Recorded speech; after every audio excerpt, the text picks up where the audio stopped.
Yo, what's up, everybody? Welcome back. Today we're working on our collaborative Rube Goldberg machine, and today's topic is trying to figure out ball-on-ball collision. So, background for the project. It's kind of fun to look at balls move around environment. It's just kind of fun. And there's I want to build this thing where maybe there's like this like large chamber, and in here it's like split up into a bunch of like smaller environments, and each environment is going to act on the balls that are moving through it differently, right? So a simple thing might where you have like a ramp and the balls fall in, they hit the ramp and they roll down the ramp. But I want these like chambers to have like kind of unbounded complexity to some extent. I guess bounded in some way, but I want them to support large amounts of complexity, right? So maybe you want to be able to like draw a pool of water and have the balls float in the water, and the water like gets flushed out every once in a while, and all the balls kind of fly with it. Maybe you want to be able to like have a planet in the center that has it's really dense, and the balls like come in with some velocity, and then they kind of like rotate around it and shoot it somewhere else. Maybe you want to be able to like implement some sort of like Pong style simulation where the paddles are moving up and trying to catch the balls, but there's so many balls moving through, and like they'll leak out sometimes. I just want to be able to support like all sorts of like wacky stuff. And so the idea is that if we provide these chambers via like WebAssembly modules, users can like upload chambers. We can do some sort of like validity checks on them to make sure that they're not just like eating balls or like eating computation, eating memory, stuff like that. And hopefully we can execute these WASM modules without like too much fear because they'll be somewhat sandboxed. And yeah, hopefully we can build something that's like kind of fun to look at. Where we're at right now is I have one chamber loaded here. So this is not a WASM plugin running on the machine, but just like a chamber code running directly as part of the simulation.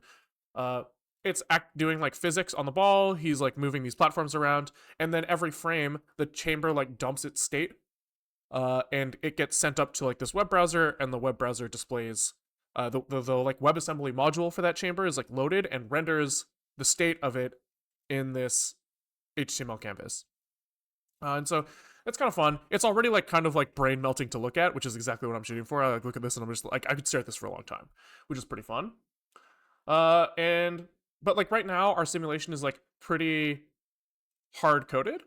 So I want to be able to support like more than one ball right now. Right now we have one ball, one chamber, and I think that in order to start making more interesting chambers, we're going to want to get ball-on-ball collision happening pretty quick. We're going to want multiple balls pretty quick because that'll help us flush out our APIs. It'll help us flush out like what types of behaviors are possible, and we won't build a chamber that will get broken when there are multiple balls later. So I think that's what I want to work on today. So the plan of action is approximately, let's build some sort of test case where we can like maybe shoot two balls at each other and see what happens when they collide. Maybe we start with one stationary and shoot one in and then it bounces out, something like that. Implement some form of like ball-on-ball collision, and then we want to extend that to see like, okay, so if we have two balls that collide, okay, what happens if we try to like fill a bucket full of balls? I'm sure that that's going to degenerate in some way, shape, or form, because there's just so many collisions, and I don't think our physics system is really like built to handle that right now. So we'll kind of see what happens in that case.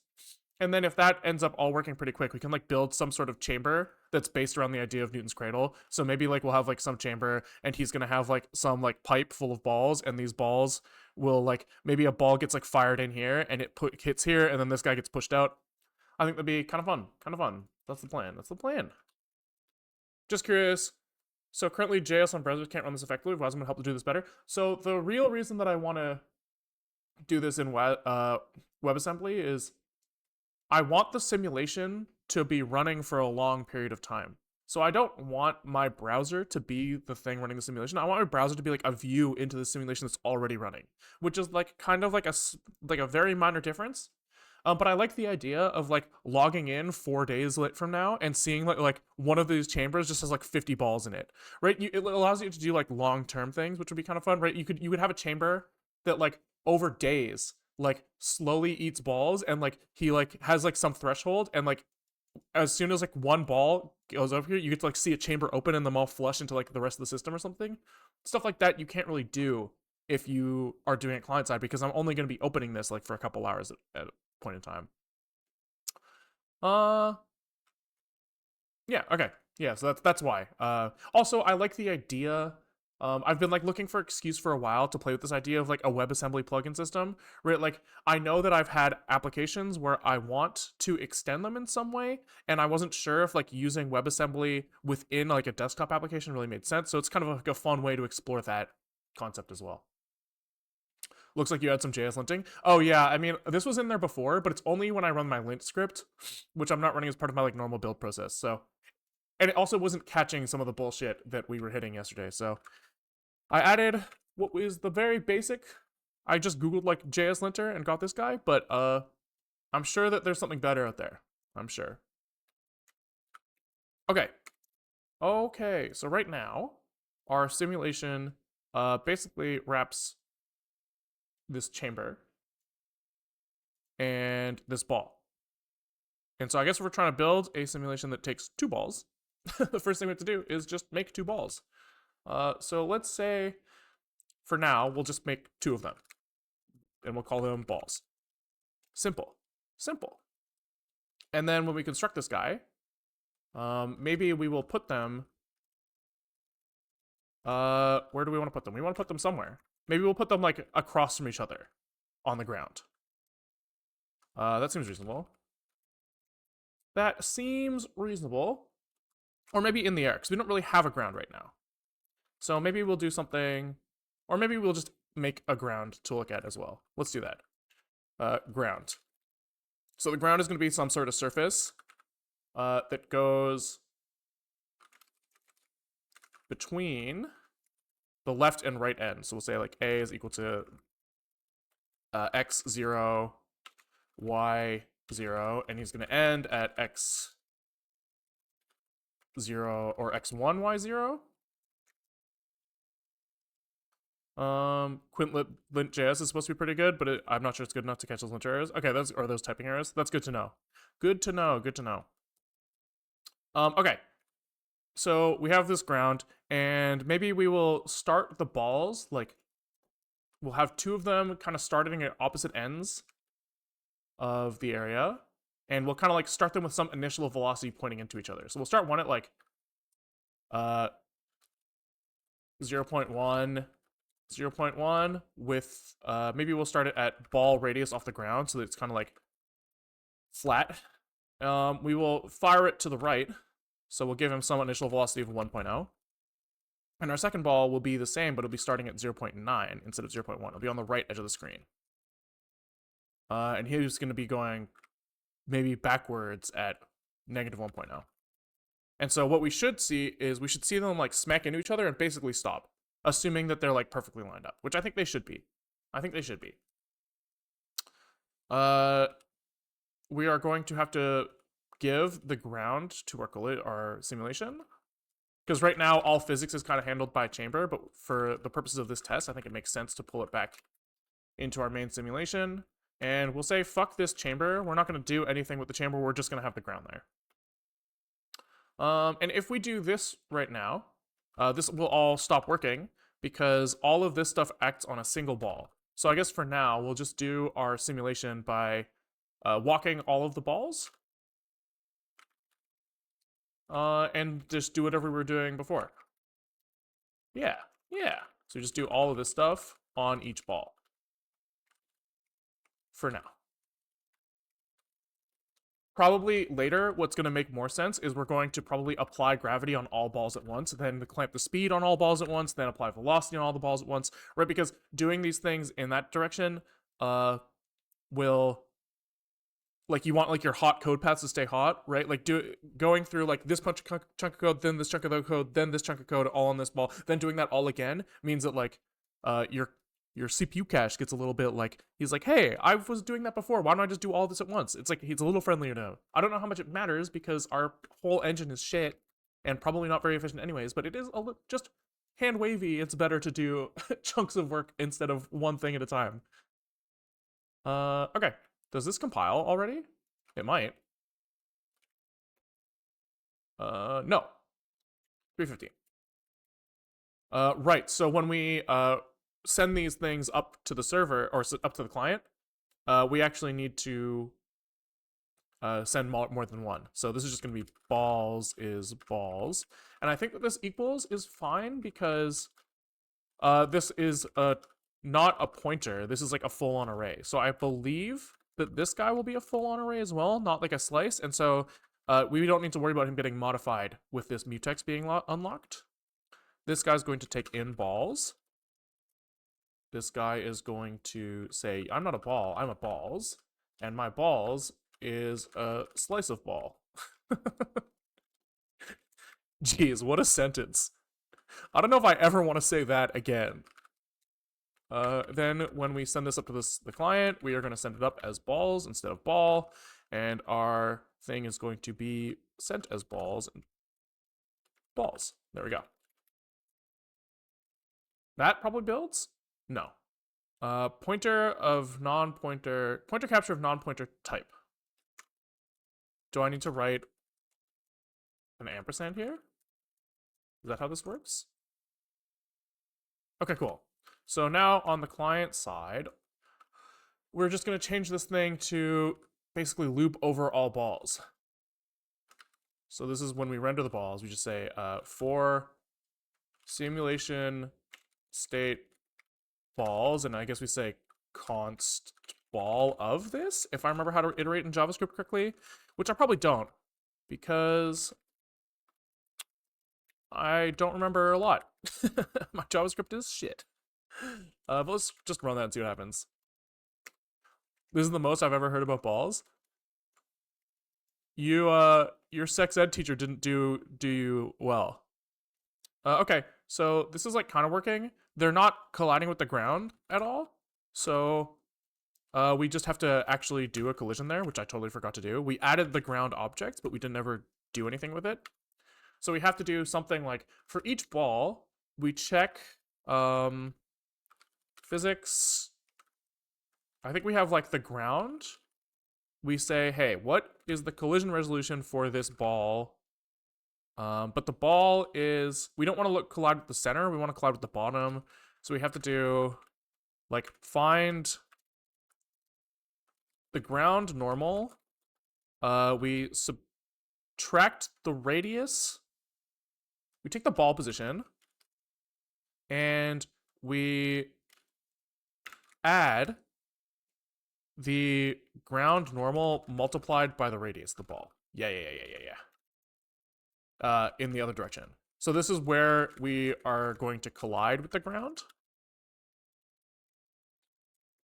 And now we say, okay, so can we resolve this collision given this collision point and this ball movement? I think I need to multiply this by the time step, because we need to, the ball velocity is going to be in like meters per second, but we've only been like 0.1 seconds. So we're trying to say like, hey, did we cross this surface? And for it to know that, it needs to know how far we actually moved, I think. Given a point P has traveled through vector V, what does it move? Yeah. So we multiply by the delta. Yeah. And then this will give us some sort of like resolution.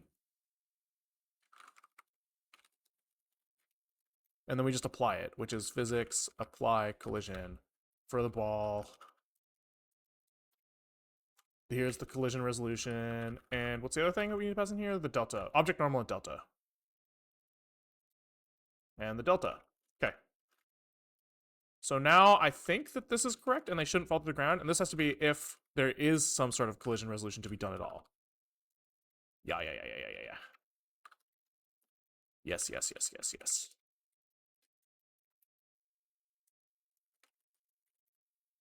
Can you extend existing structs in Zig? I want to add some functions to Zig iter just for practice in a future practice project. I don't know. I have never tried that. I would assume no.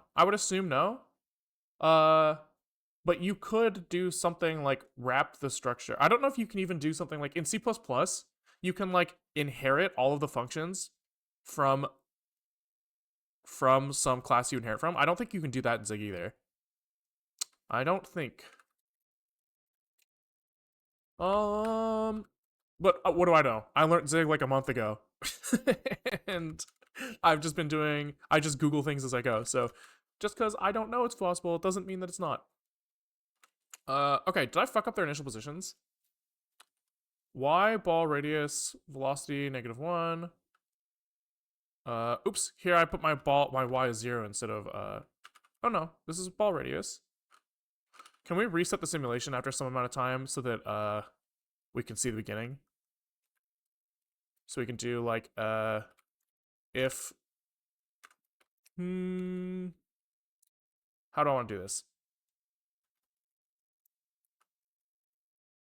If self duration is greater than like every 4 seconds, we reset. And we'll just like reset the ball positions to like the initial state. Like this. Like this. Boom. Self dot balls is this. This has to be a semicolon. Okay. So every 4 seconds, we see it restart. Yeah, so what the fuck is happening with this ball on the left? So this time it worked. This time it worked. Probably there's some sort of like, yeah, there's some sort of degenerate case here where it like, the collision point starts through the floor. So let's just like put the balls just a teeny little bit in the air. Just a little bit. And hopefully that fixes it. What engine are you using? Raylib? I'm just rendering shit in an HTML canvas. And hoping that's good enough. Later we might decide to change that, but right now, like, we're doing all of our physics by hand, and we're just sending positions of things up to the web browser and then just drawing circles in with a canvas. There we go. That feels pretty good. Oh, that's pretty funny. I thought that they were running into each other, but they're actually passing through each other. So we actually should color the balls. So we can just maybe say that the color is, can you iterate, like, by length here? How do you, like, I guess it's in JavaScript, it's like var I is equal to 0, I is less than, simulation, hello, simulation state, no? Balls? Yeah. Length? And plus I? Is this how you do it? Is this how you iterate in JavaScript? I don't fucking know. Const ball is equal to simulation state balls I, and then we can just switch on color now. So we can say, if I%2 is equal to 0, we make it red. Like this. Else, we make it blue. There we go. There we go. Now it's easier to track. Okay. Test case set up. Let's do some collision. So I was trying to remember my grade 11 physics today, and I don't very well, but I did find the Wikipedia page on elastic collision. You should use constant let. VAR is very special. Oh, oops, yeah, I did use var I. Yeah, I know, VAR is like global scope or something, right? It's like something like super fucking stupid. Anyways, they talk about like, basically you have like conservation of momentum and conservation of energy are like the two things that you want to think about here. You basically, like in one dimension, you can just use the equality of these two, like you have like two functions, two variables, and you can just solve for like the output velocities given the input velocities and these two equations. We are in this world where all of our balls are the same mass. So when we do our like momentum and energy calculations, we don't have to worry about any of this stuff, right? MA minus MB, that's going to be 0. 2MB over MA plus MB, that's 1. So basically, in this case, if you have like a perfectly elastic collision and in one dimension, they're basically just saying like your velocity swap, right? You have like two balls coming in at 5 speed each, and they just go boop at the same velocity that they came in. You should dampen that with some sort of like elastic stuff, but we don't have to worry about that right now. Then you extend this into 2 dimensions, and you basically do like the same thing, but you have to take into account the like angle that they're colliding at, right? So if you have like ball here going to the right and ball here going to the left, if this angle is like 45 degrees, you probably expect something like this guy to go up and this guy to go down, approximately. And they give me this formula, and I was like staring at this for a while because I didn't really get it, but it becomes pretty clear if you just don't look at the math and draw it instead. So they're saying that this like angle bracket is dot product. This here is the x is the positions, v is velocities. So they're basically saying like project the velocity onto the normal, like the difference in velocities, just project that onto the normal is basically what this is saying. So like if you have uh balls coming at each other perfectly, normal is perfectly perpendicular to the movement. If this is coming in at 5, this is coming in at 5, you say like my input velocity minus the difference in velocities, v1 minus v2 projected onto normal. Which means that like this essentially means that this will come out to like minus 10, and so this guy will like invert direction. But if you had something that was like a little bit more angled, right? Like this guy's coming this way, this is 45 degrees, this guy's coming in this way. Now all of a sudden you have like if this is 45 degrees, then like half of the velocity can be projected onto this normal. So you end up with like this movement of like this guy ends up going this way, this guy ends up going this way. I'm not really sure. We'll see. We'll do the math. We'll figure out if it looks right, and then we'll call it a day. Okay. So let's do some function that acts on collide balls. We're gonna have apply ball collision maybe. And this is going to be like have some ball 1, A. And we're going to have some other ball B. And he is going to return probably nothing. And I think that we can just say that we have A is going to be, what is it? It's the velocity of A minus projection of difference in velocities onto normal. Okay, something like this. So you can do like a const normal is a b pause minus a pause, and then we want the length of this thing. Sorry, we want the normalized version of this thing. Then we want to do just a velocity difference is going to be a velocity minus b velocity. Okay. Maybe a velocity minus b velocity. So if we're doing b minus a, the normal is going to be going towards b. And so we want the velocity difference to be from a's perspective. So a minus b, that doubles it, but it's pointing still the way that a was pointing. Good. Okay. So then we can just do a vel diff dot onto the normal. And then add this, subtract this from, yeah. Subtract this from the a's current velocity. Yeah. A velocity is equal to a velocity sub add. Yeah.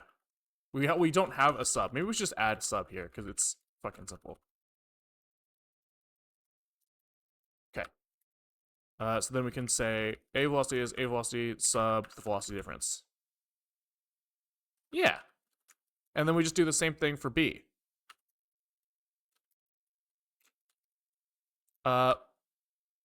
But this has to go the other direction.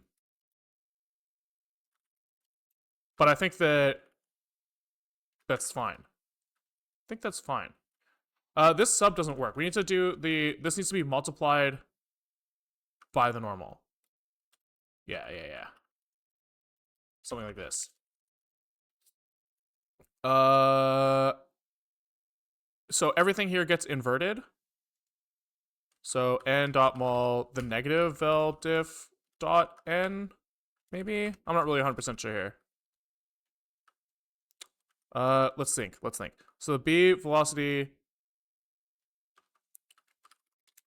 So if we have like A and B and they're running into each other, uh, here we have A velocity is going this way. The velocity diff is going this way as well. And so we subtract that projected onto this normal. I think we want the same projection here, just added instead. Does that make sense? Because this is a magnitude here, and we just switch the direction. Yeah, okay. So we'll say the velocity diff mag is this. No, this is the velocity diff between A and B. So this is the new change in velocity is equal to this shit. And then we subtract the change in velocity from A and add it to B. Yes. Maybe. And we could just say here, note this only works because A and B have the same mass.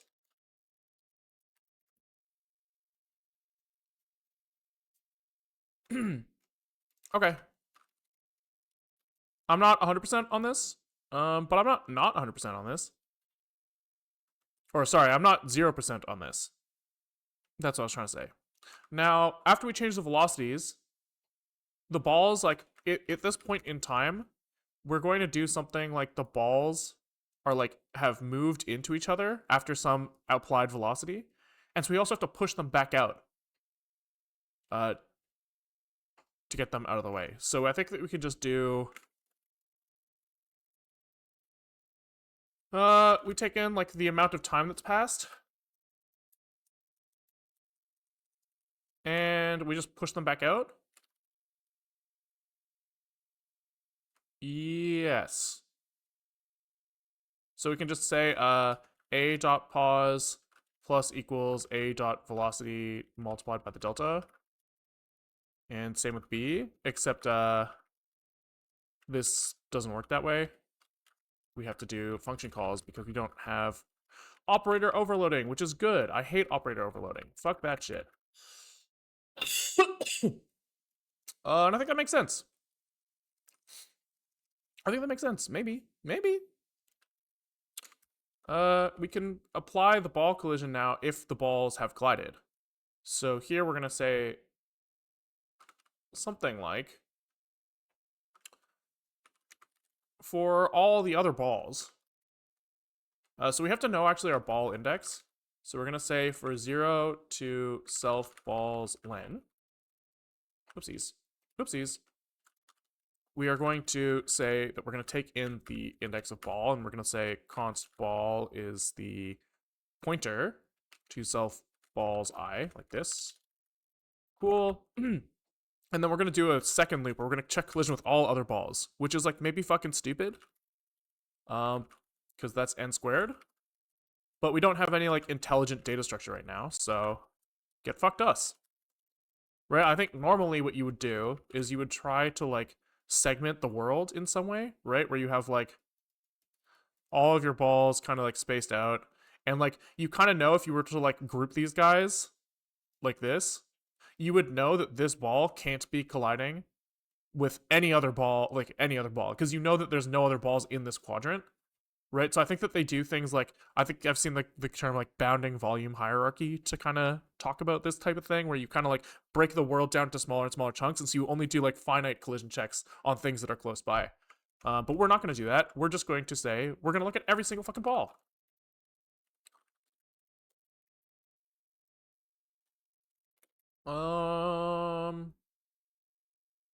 And if it's the same ball, we don't check, but otherwise we have to do something like if balls collide. So how do we check if they're colliding? It's like you have A and you have B at some location, and you want to like walk towards B by the radius of A or something. So you're gonna do like A is equal to self ball. We have ball already, so we're gonna say B is self balls J. And you're gonna just say like B position sub A position. If this is greater than 2r, 2 times the radius of the circle, then we have a problem. Or if it's less than. Yeah. Yeah. So const center dist is equal to this. And if center dist is less than 2 times a ball dot r, or I guess we don't even, we can do ball r plus br, because like technically these could have different radiuses. They don't right now, but they could.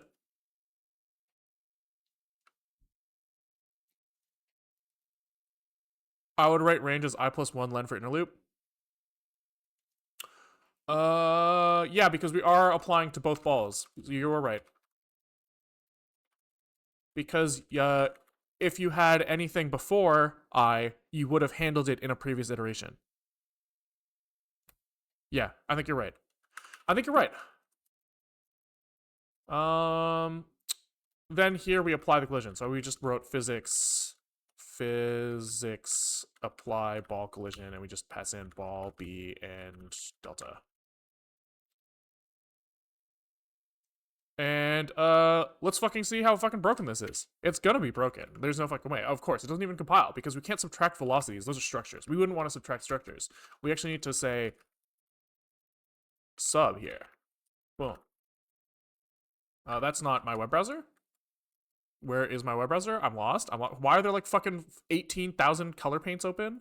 It's because I open a new one every time I start to draw anything, which I don't need to do. Discard, discard.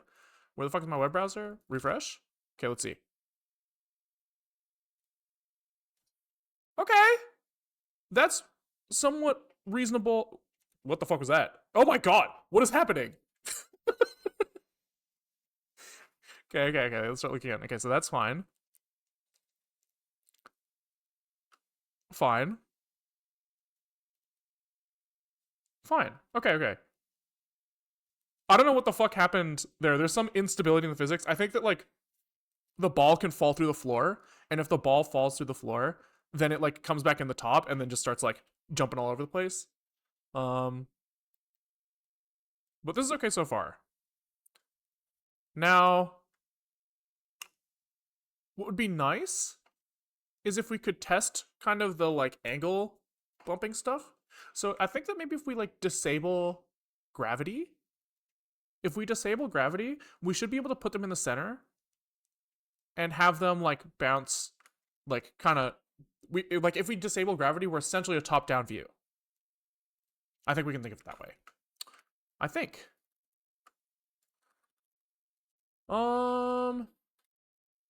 So wherever we call apply gravity in our main loop,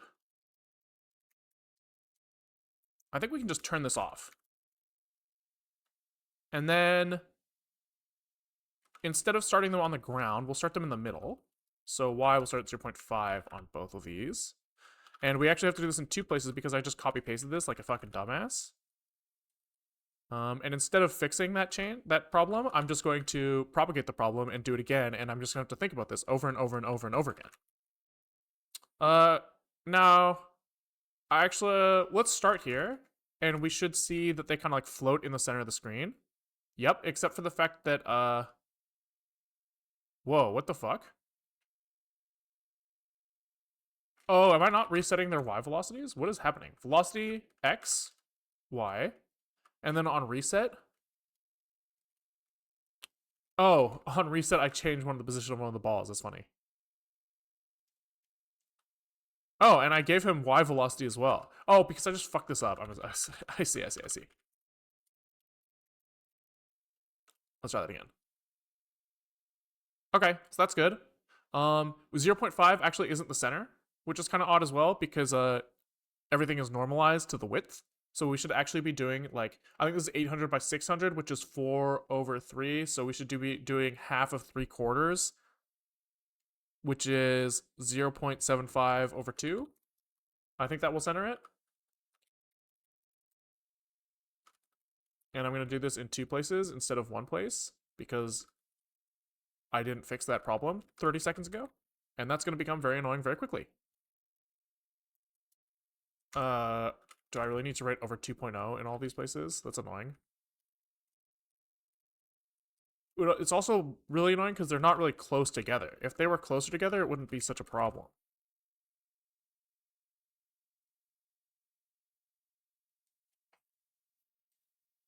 You're going to think of the copy paste, but only most of the times, and then it's going to cause problems. Oh, for sure. For sure. Okay, cool.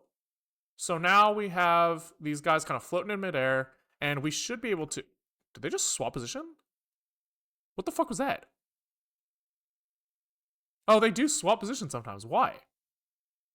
Maybe because of the fact that they're bouncing right at the border. Like, if they cross the border at the exact same time, then we don't actually see the collision happen, which is funny. Because, like, the only reason they're colliding is because of wrapping.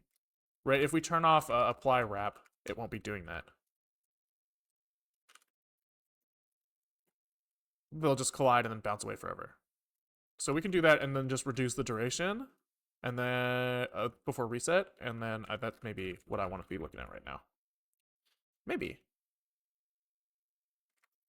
even 2 seconds. We can give it 2 seconds. Fuck it. Okay, so now let's try offsetting them just a little bit.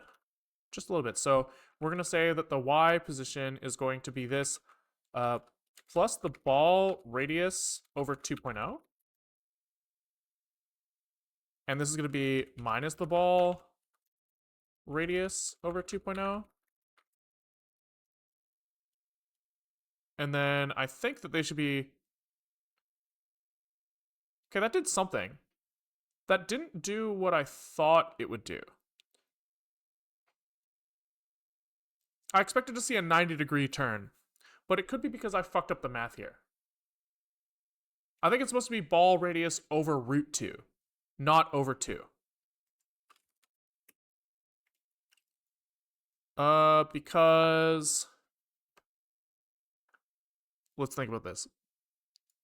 If I want these to collide at 45 degrees from each other, I shifted this up by half the distance of the ball, but I want it so that this point collides at 45 degrees. And that's a 1, 1, root 2 triangle. So I think I'm just going to run it and see. If it doesn't behave how I expect after that, then we can think a little bit harder. But as we always say here, thinking is for fucking nerds. And nobody that's watching or streaming themselves coding is a nerd. Guaranteed. But that does feel like it's doing what I would expect it to do. They are colliding at a 45-degree angle from each other and then shifting to perfectly vertical movement. Which is pretty fucking sick. Pretty sick.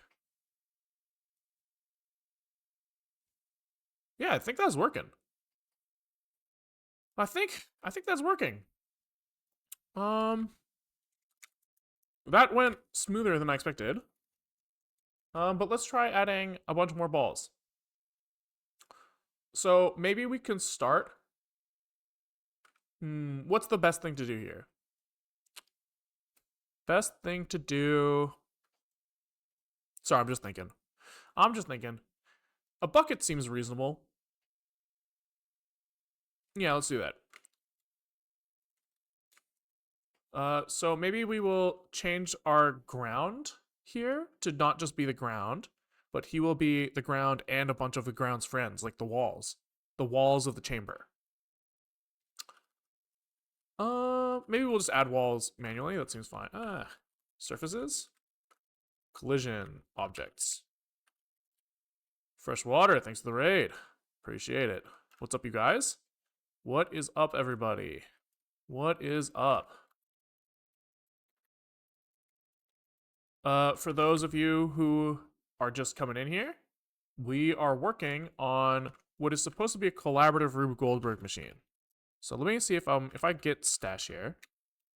We should be in a state where I can kind of show the current state at least.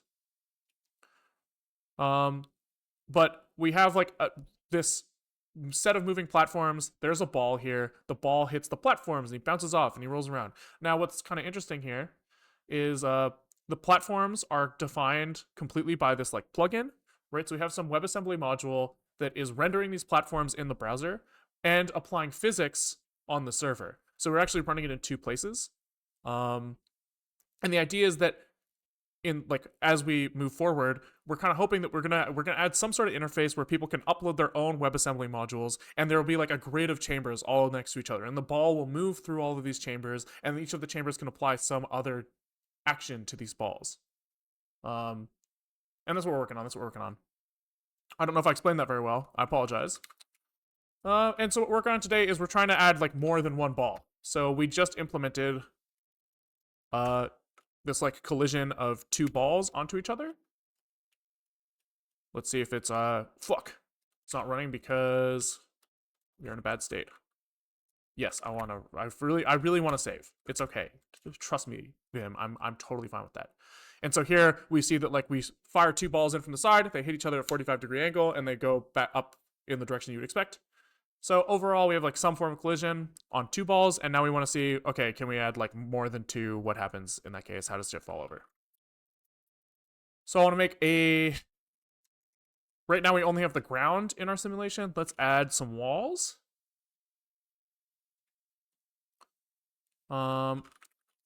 Does Zig have something like Webs and Biogen or WebSys? I'm intentionally not doing that, looking at that. So I don't know if it does, but I'm intentional, like, since my WebAssembly modules have to run both in the context of the server who is doing the physics simulation and in the client, I've intentionally really limited the scope of the APIs that are available to this thing, as basically right now, it's only a couple functions. Like, I think that the only function that it has that it can call backwards from is a logging mechanism.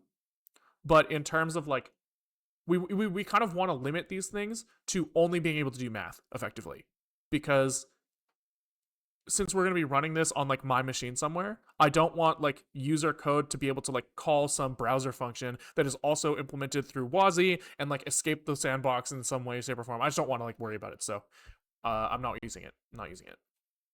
Also, it's kind of more fun to really understand the way everything's piped together.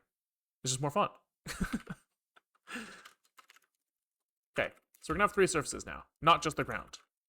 And anywhere where we said ground, we're gonna say for surfaces, or collision objects, I guess we called them. We are going to apply collision for the wall, the floor, all of these guys. So this has to, everywhere we wrote ground before has to be turned into object.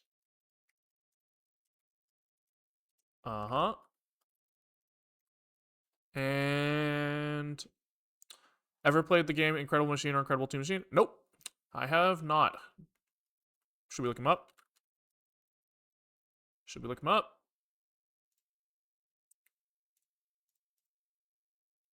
Oh yeah, this seems fun. This looks similar. So this is like you build the world with like objects that they have supported, though. I'm trying to do something that's a little more like, you know, you can code it yourself. Because we write code here on this nerd channel. Non-nerd, sorry. Nobody here is a nerd. We were very clear about that earlier. Okay, so we go over all objects, and then we just need to make sure that we instantiate more than one object somewhere. Do you work at Google? What a oddly specific question. Do you ask that to people and they say yes? Like, it's just like, why would you assume that they like, are you just gonna list all companies if I say no to that one? It seems like where do you work is like a better question. But also, I don't work anywhere right now because I'm in the middle of a year off because I fucking feel like it. Yeah, I was like working at like a startup. It's super, super fun. But I don't know if you guys do this, but it's if you're like, I get like way too into stuff and then I burn myself out. And then I'm like really tired every day for some fucking reason. And then I go to work and I'm like, I don't want to be here anymore. And so then I like looked at my wallet and I was like, I could take a little bit of time off. So we're spending some time streaming because it's way more fun to code what you feel like than what you actually have to. So that's what we're doing for a little bit. We'll see, you know, there's like kind of two options here. Like the stream does well and I don't have to go back to work, which would be very cool. Or I just, I have like a year of uh basically interview practice, which is also good.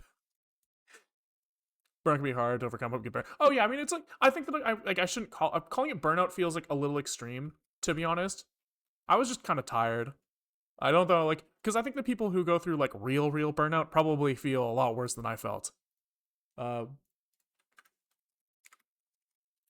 I just felt bored. Yeah, I felt like I don't know if like sad's the right word. Just like I would just come home and be like, I just want to go to sleep, and when I wake up, I don't want to go to work. Whatever that is. Maybe that's just like normal human experience. Okay, so if I have walls, I need to make sure that their normals are pointing in the right direction. And our normals point upwards if A is left of B. So here, if I want it to point to the right, I need A to be above B, and if I want it to point to the left, I need A to be below B. So the wall on the left is going to have A on the top, and the wall on the right is going to have A on the bottom. Yeah. So we should have 3 walls now, or 2 walls and a floor, if I did this right. Who fucking knows if I did, though?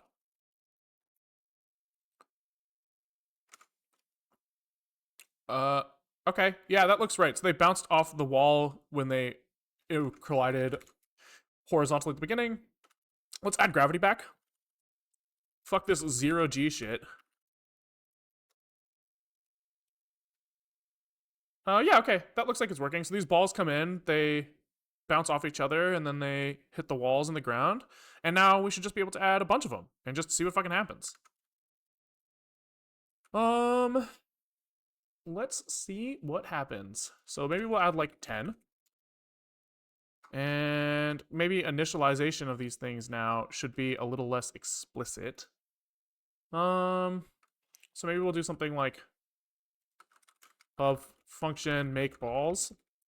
We love making balls around here. And what's he gonna do? He's just gonna say for 0 to 10. He's gonna do something. He's gonna like assign to some return value. So the return value is 10 balls, and they're all gonna be undefined. And then we return ret, and we're gonna set each of these balls to something. Something. Maybe we'll try to do some sort of like triangle pattern, like, something like this, so that they can be like kind of when they fall, they'll have some sort of like interesting collision happening where they won't be like perfectly aligned. Or maybe it's more fun to do like completely randomized positions in some way. That sounds more fun. Maybe not completely randomized, but maybe a little bit randomized.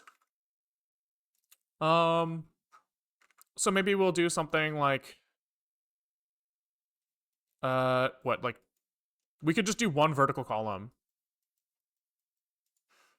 as long as they don't leak out the top. Because if they leak out the top, then we apply this like wrapping thing, but I think that we have that turned off. Yeah, that's off. Okay, yeah, so we can just stack them as high as we fucking want. Yeah, let's just do that. So they'll start at the bottom. We started from the bottom, and now we're here. So this is float 32, I think. And basically for each iteration here, we're gonna add to y, except that you're not supposed to do it that way because you have floating point and precision stacking, but that's fine. We don't really give a fuck. So y plus equals ball radius times 1.1 or something, so that they're not like directly touching in the air. And the x position is just gonna be some random number. So we need like a random number generator, which I think comes from std random default prng, and we have to like initialize this thing with some seed. I saw this funny thing on Hacker News the other day. ASLR random number. Hacker News. I don't know where it came. I don't know where it was, but they basically just use the address of their own function as their random seed, because the Linux kernel will randomize the addresses of your functions when you stick them in when you like load your code, which is just kind of like funny. I like that as a concept. So using make balls uh in cast like this is just like a funny concept to me. So I'm gonna do that because I saw it on the internet the other day, and you shouldn't do that. I just think it's funny. And then we're gonna say ret I is equal to something. So x is equal to the RNG random float.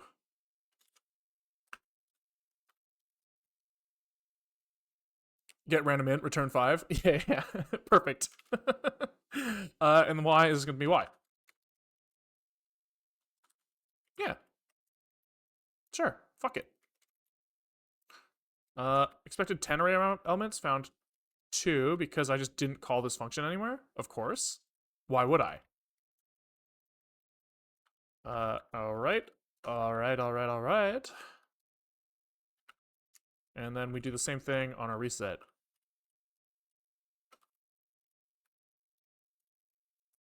Like this.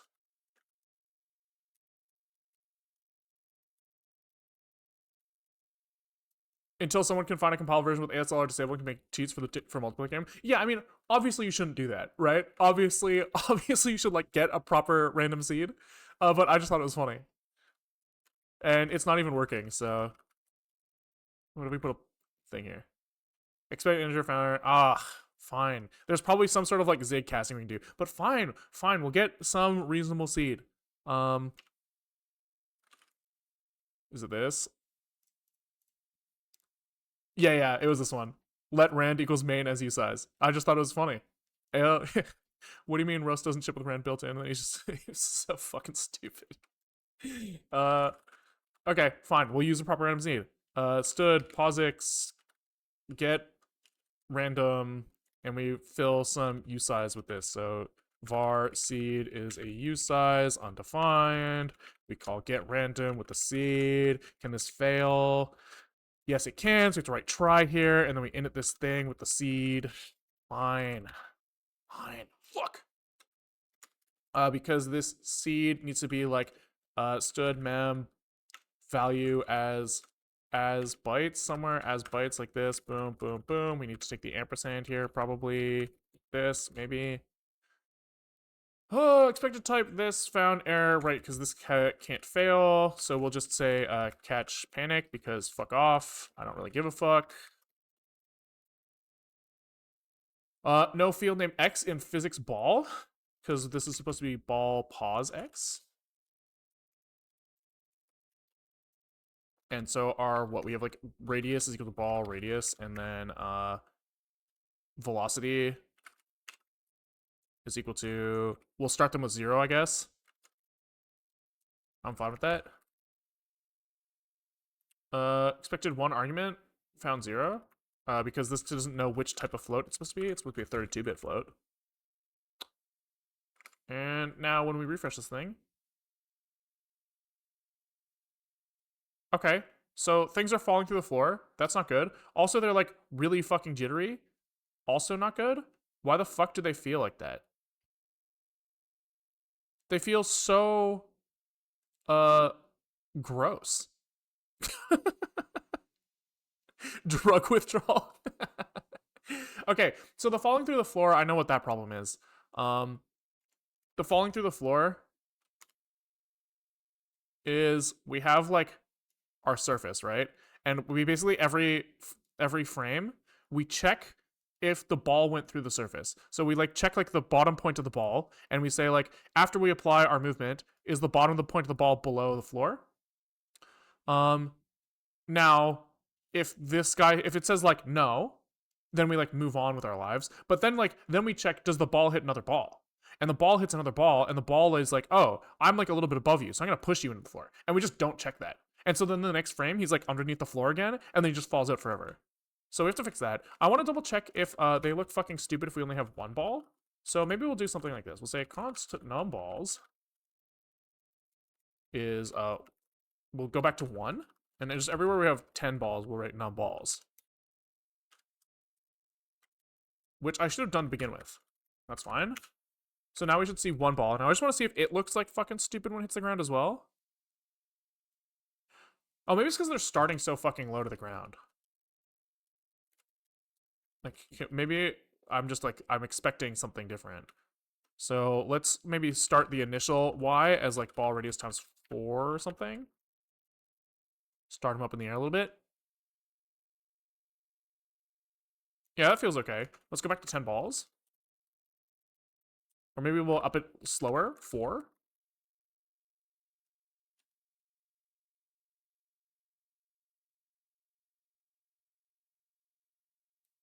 Uh-huh.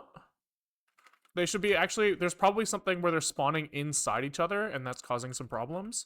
So we should actually be increasing Y by ball radius times 2.2, not 1.1.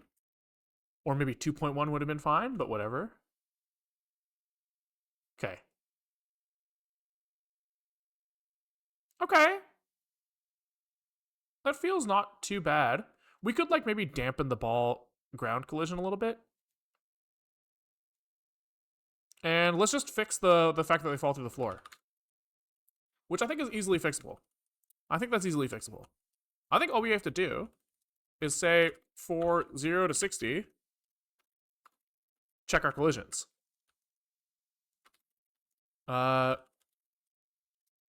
So all of this initial stuff gets done up here.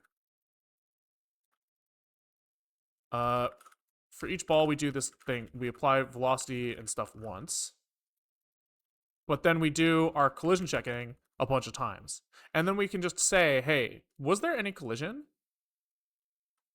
If there is some form of collision, I'm doing 60 just because I don't want to like collide forever. But I'm basically saying like, I just want to do the collision checks more than once. And we can just do something like, collided, like var collided is equal to false. And if any ball collides with any other ball, we will just say that there was collision. I don't really like that, to be honest. Because if they start packing, we're just going to hit the maximum iterations every single time. But maybe let's just try doing that first. Let's just try hitting the maximum number of iterations just every time. Fuck it, we'll just do 60 checks. And then hopefully we don't see them falling to the floor anymore. Oh, sometimes they start out of the wall, which is probably a problem. Let's up the number of balls and then also make sure that we're limiting the X position as well. Let's make this like 12. And we'll make sure that our X position is maybe like times 1.0 minus ball radius over times 2 plus ball radius. I think. Right? We're trying to go from like 0 to 1 to ball radius to 1.0 minus ball radius. So this makes the range two ball radiuses smaller, and then we pad the left. Fuck it, maybe.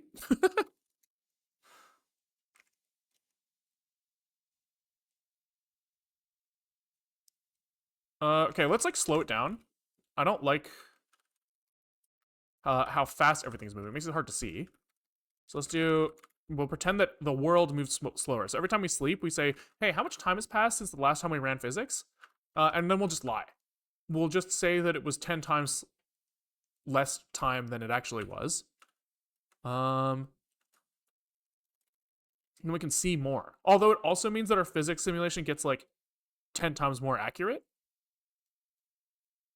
Which is maybe a problem. Also, that's too slow now. Fuck that. Too slow. 1e9 over 2. We'll make it 2 times too slow.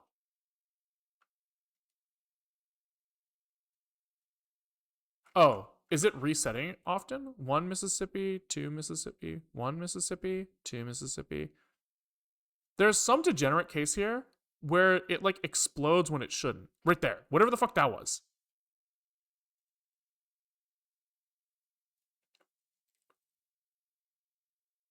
And then sometimes they're still falling through the floor.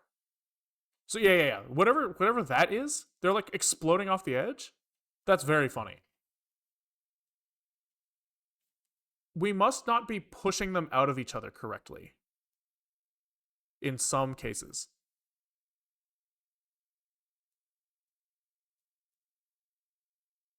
they merge and physics breaks.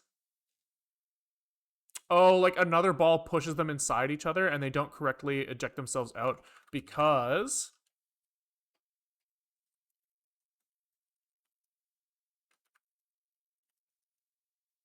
right, because we're only pushing them out by like their input velocity. So we've made an assumption here. We made an assumption that the reason that they are overlapping is because they came into each other at something, right? So like we're like A moved by 5 and B moved by 5. And like they ran into each other.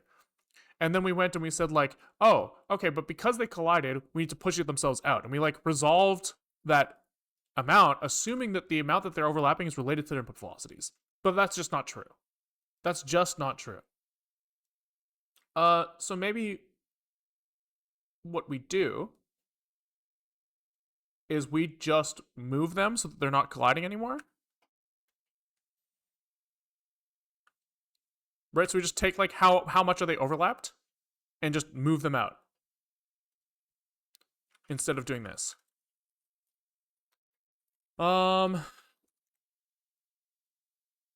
Yeah, so how does that work? How does that work? You have like a ball here and a ball here. You can look at the centers of each of them and you say how much are they overlapping? For symmetrical balls, it's simple. I think you just move them both by half the radius or half the overlap. But I'm trying to think about what I would want to happen if one ball is really small and one ball is really big. I think in this case, you also just move by by half the overlap. Right. Okay. So we look at the A pause minus B pause, except we can't do this. And we'll say, this is, well, we have the normal. How do we know how much they're overlapping? Am I stupid for not being able to figure this out? Because we know where their centers are, but their centers are not overlapping. Their centers are here.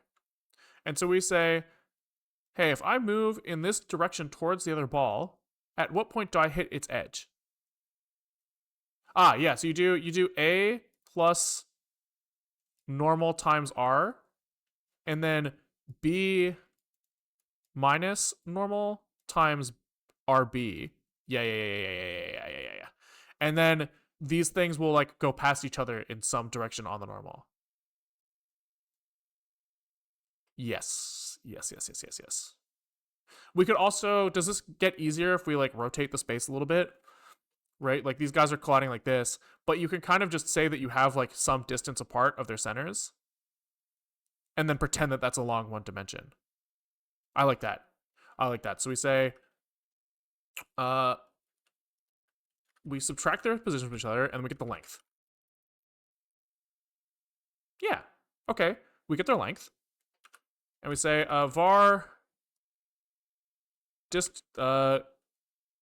ball distance is this. Ball's distance. The distance between the balls. Ball's distance. Then we say ball's distance minus AR minus BR. If these things are not overlapping, this will be above 0. If they are overlapping, it's below 0, right? Yes, it is. I guess we could do it the other way around. AR plus BR minus ball's distance. That makes more sense. So this is the overlap. If the overlap is greater than 0, we have to apply some sort of collision fix. But we know that the overlap is above 0. It has to be above 0 for this function to be called at all. So this is stupid. This is silly. We already have this information somewhere. We did it here. That's fine. Fuck it. We'll do the calculation again. Fuck it. We'll be a little. We'll have a little duplication. We can live with that. We multiply this times the normal, and the normal is A towards B.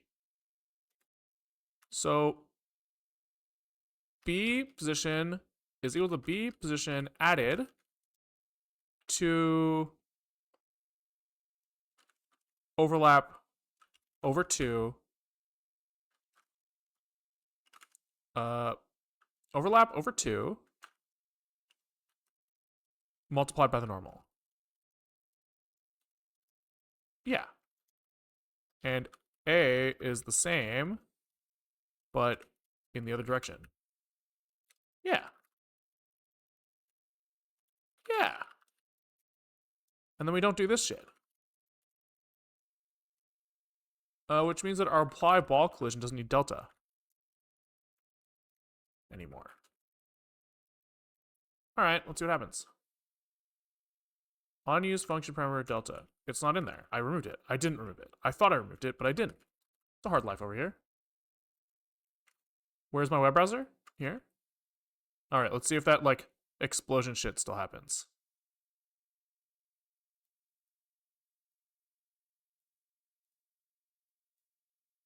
It looks like no, which is good.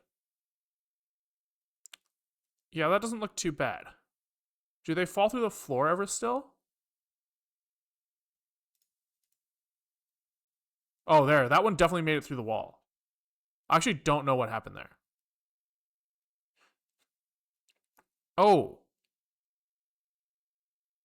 It was something like one ball was sitting on top of another and then it rolled to the side and it pushed it out.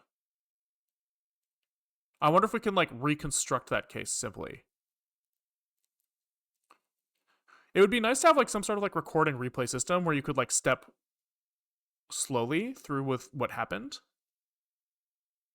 That would be kind of nice.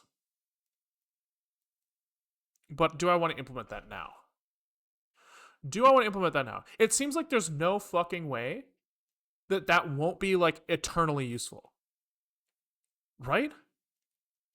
Like surely that will be extremely useful for the duration of the project. So we might as well just fucking do it. Also, I guess the idea of like storing a history of events is also going to be useful for high latency.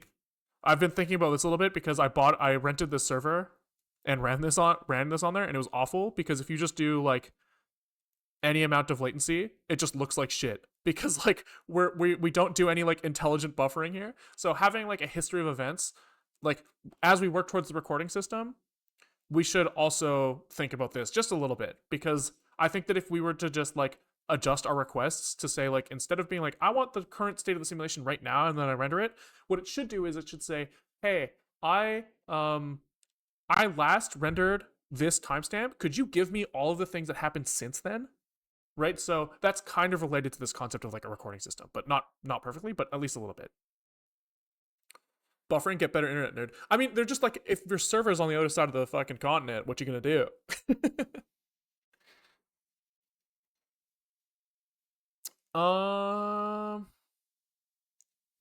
Okay. I think one went through the floor as well. Yeah, I just saw one go through the floor as well. It's like this concept of things like there's maybe a broken concept here where I assume that I will always see something go over a line. Like maybe that's just a bad way to model this. I wouldn't be surprised if that's not how any real physics engine does it. Right? Like I think it's might be more normal to have like box, which is like floor, and like check if ball is in box, and if ball is in box, push up, right? Like we're doing for ball on ball. But what I'm doing instead is I'm doing like ball floor, and if ball cross floor, then push up. And it's like maybe that's just fucking stupid. Could be. Could be.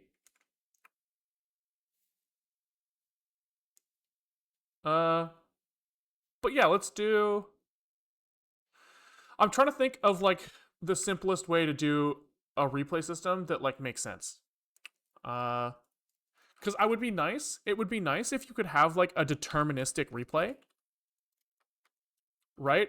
And if you have a deterministic replay, then you could like make changes to the code and see how those changes to the code affect the replay. You know? Which kind of makes me think you might be able to get away with just logging initial state. If if your timestamps were perfectly reproducible, then that might work.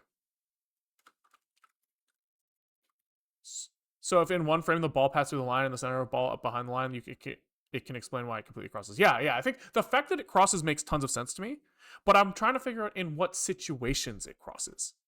And I want to be able to like find that situation and like just really narrow in on it. Maybe manually seeding the RNG and capturing the seed. That's one way. I think that even there though, there's a problem here where our simulation is stepped by where is it? Where is it? Step. This depends on like the wake up frequency of the kernel, right? So we're gonna say like, hey, Linux kernel, could you sleep me for 1.6 milliseconds? Which is just a number that like came out of some. We tried to do 60 FPS and then that was too short, so we did multiply by 10. So 1.6 milliseconds. And then we wake up and go, okay, so how long did we actually fucking sleep for? And then we step by that amount, and so we need to fix that first, right? Like this needs to be deterministic. And so what would probably make sense is if you were to do like sleep for n time, then step by constant until we pass some threshold. Yes. I think that makes sense, right? So we know that like we want to run the simulation up to time step, like 100. And we're at like time step like 90, and so we need to do 10 iterations. I think that makes sense. Now, I'm also worried about like floating point imprecision here. I know that within one machine, I'm pretty sure that like the floating point stuff should be deterministic. But I worry that like what if we get into the future and somebody sends me a recording of something that was busted and I want to be able to reproduce it, and like my floating point unit is a little bit different? Does that make sense? No, if everything's using 32-bit IEEE floats, then it should be deterministic, right? Right? Like there's floating point imprecision, and you can't expect like mathematical operations to like go back and forth the way that you necessarily want. But given that everybody's using IEEE floats, those imprecisions should match. That's making a reasonably large assumption that everybody's CPUs are implementing IEEE floating point correctly. But I think that that's a reasonable assumption. I'm pretty damn sure that's like very important. And that's like the reason why you have like F fast math on C compilers, is because they can be like, okay, we'll do something that's faster but out of spec, but we're not doing that. So I think it should be fine. Hand wavy. And maybe that's like a lower barrier of entry. So let's start there, and then we can always change it later. Although you could make the argument that there's no reason not to just do integer math everywhere, which would just be more straightforward, and it would like take out some of these concerns, right? If we were to just make our like world unit like micrometer and do everything in integer micrometers, like that would probably also just be fine and maybe faster. But I don't think I'm going to do that right now. We will start with floating point for now, and we will figure it out later. Okay. So we need to calculate how many steps of the algorithm to run here. So this is just like I guess we start like we say like last time step. Let me think about this. So we have like some frequency of like physics steps that we're trying to run. We are waking up at some other frequency, right? So we might wake up in between, we might wake up directly on one. we might wake up like if we put spaces here, it's a little easier to visualize, I guess. Let's do this. Space O space comma. Fuck. Space O space comma space dot dot dot dot dot dot dot dot dot. Okay. Right, so like maybe we'll line up directly on one, maybe we'll line up a little bit after, maybe we will line up a little bit before. And so we need to keep track of exactly what point we would want to execute at. And the reason I'm thinking about this is because you could just say like how do I say this? Simulation point is like some float of like time that's passed, right? But if you do it that way, then you can get into floating point precision issues again. So instead, what we should do is we should maybe keep track of we'll just keep track of our elapsed time in like some discrete number. So we can just say like var uint64 var last time microseconds is a u size, u64. Yeah, and this is 0. We take now since last, which is stored as like an instant. So this is last time. This is last step. Oh, this is straightforward.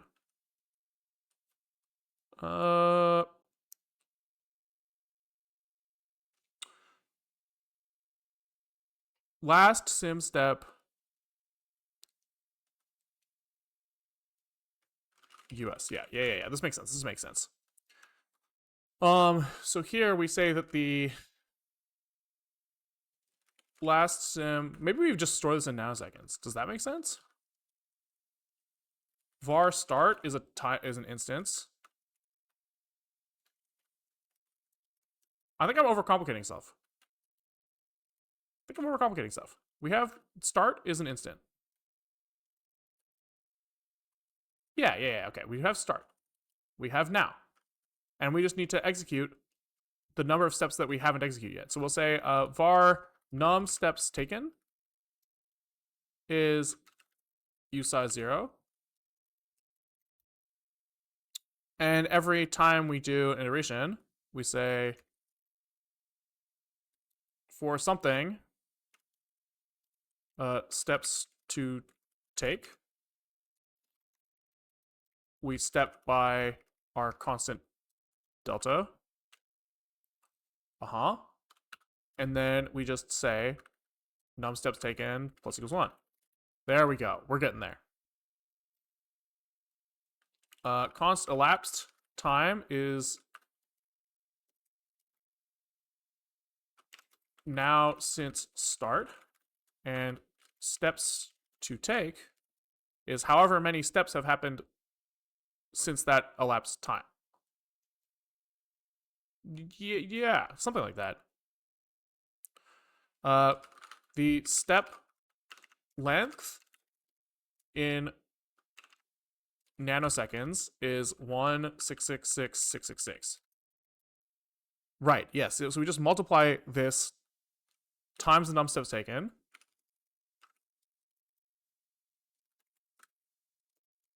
Is the how many things we've executed, how many steps we've executed. We want to say we like const final or desired num steps taken. Here it is the elapsed time over the step length. There it is. We found it, guys. It took a fucking second, but we got there. Yes. Here we go. Const step len s is a float, which is step length nanoseconds, float from int like this as f32 divided by 1 billion. There it is.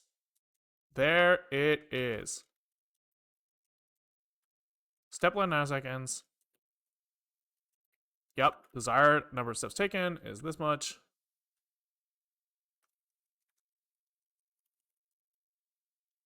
And then we just subtract that. So for while num steps taken is less than desired num steps taken. Yeah, there it is. I lost elapsed time.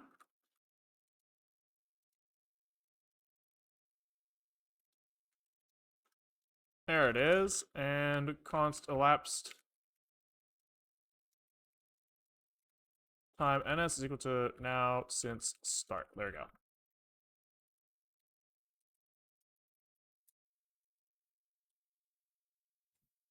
Yeah.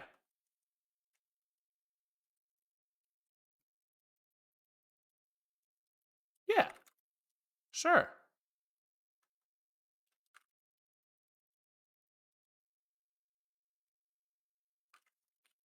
How fucking stupid does that look?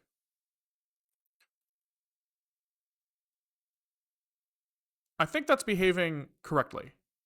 And then we can just say that if we want our steps to go for longer, can we just like 10x this and have everything move slow again like we were doing before? No. But here we can maybe do something like this. Divide by 10 there. Then it should go 10 times slower. Hell yeah. Okay, okay. Cool, cool. So that fixes that determinism problem. That fixes that determinism problem. Dun,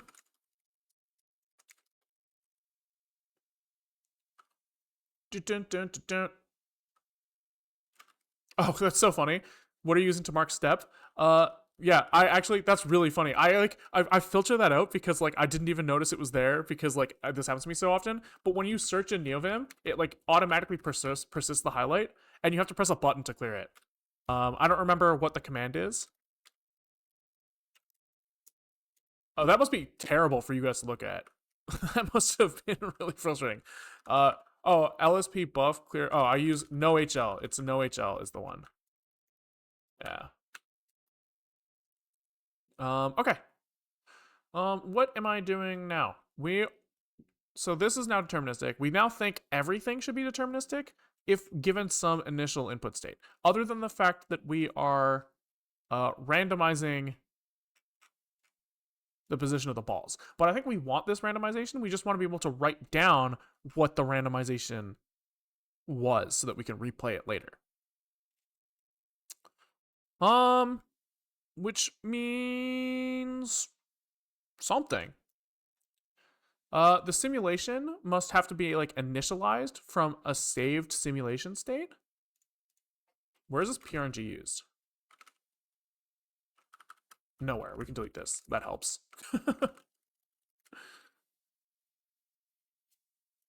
Yeah, okay. So we're chilling.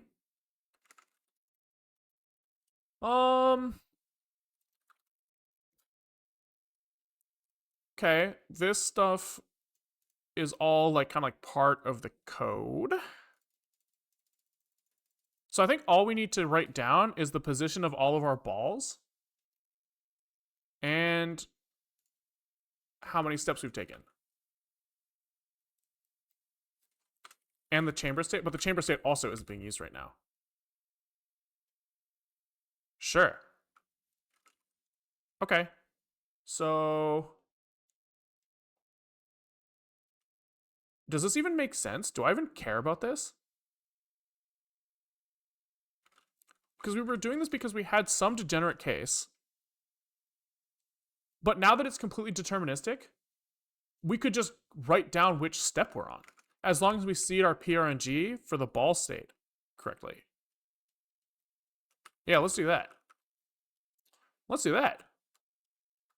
So here we can just initialize this with like, fuck it, like 0. Who fucking cares? And it's going to do the exact same thing every time, hopefully. Oh, fuck. We need to persist the RNG across across resets. So we can just store that as part of the simulation, I guess.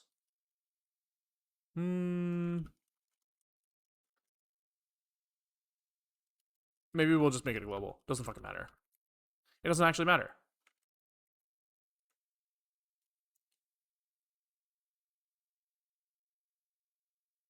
Are these starting in different places now? Yeah, they are. Yeah, okay. And then we could just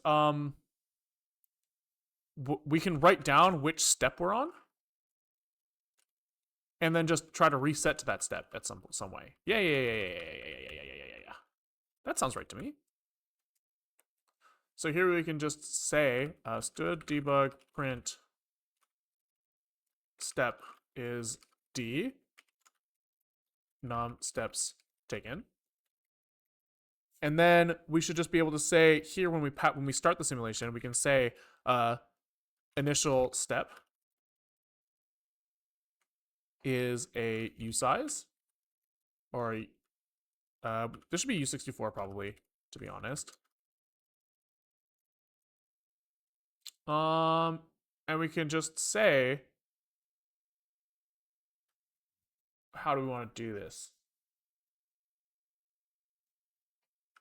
If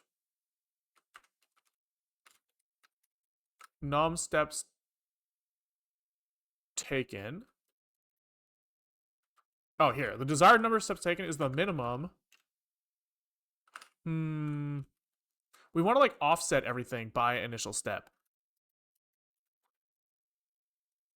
So num steps taken is less than desired num steps taken minus initial step.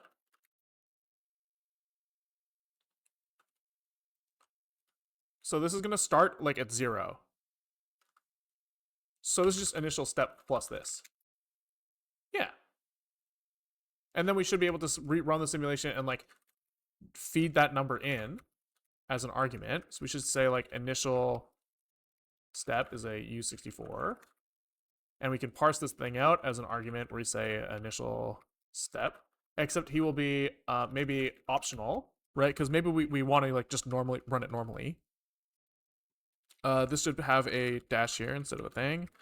Underscore. We could say initial step is going to do something very similar to port parsing, except instead of port, it's going to be initial step string, initial step provided with no argument, initial step string, and it's going to be a u64, not a u16. We write u64 here and initial step here. This turns into initial step here, which gets put here as a u64 initialized to null. Yep. Why? Oh, this I didn't write var. I wrote val, and then down here this becomes initial step is equal to initial step. Hell yeah. He needs like a help thing, so we'll say initial step optional. Where to start simulation from? And then we just pass in over here args initial step. Boom. That should build, but it doesn't, of course. Expected type u64 found question mark u64. Oh, that makes sense. So this guy has to say, I guess maybe instead of it being an optional, we'll just default him to 0. Then it just kind of works itself out. So we'll just say here, or else 0. Boom. Oh, in fact, we don't want to do that. We just want to do here. We'll just start him at 0. There we go. Okay. So now we write down the step every time, which is fucking annoying. But now, if we see a failure, we can try to figure out where it happened. It'd be kind of funny if the failures just didn't occur anymore. But we're looking for someone like falling through the ground or shooting through a wall.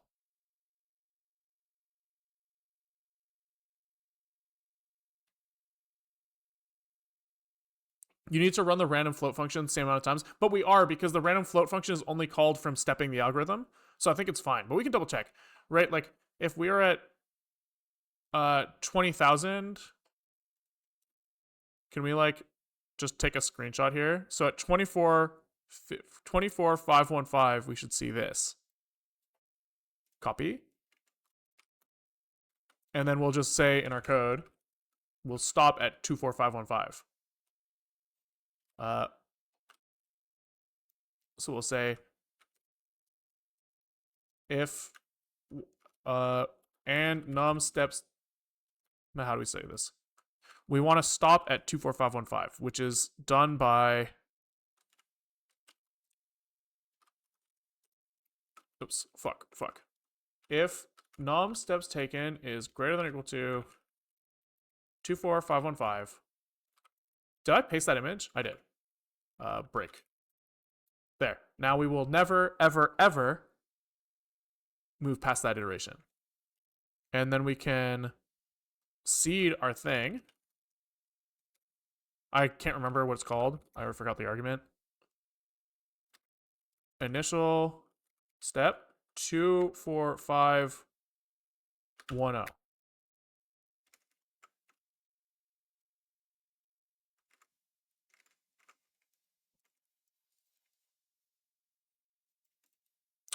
That looks the fucking same, right? No, wait.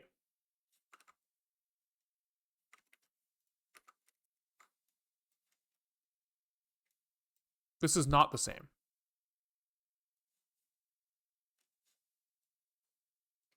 Oh, but maybe we didn't log. We're not logging perfectly. Hold on. Because we are logging at the beginning of here. We want to log every fucking iteration if we're going to be fucking pixel perfect like this.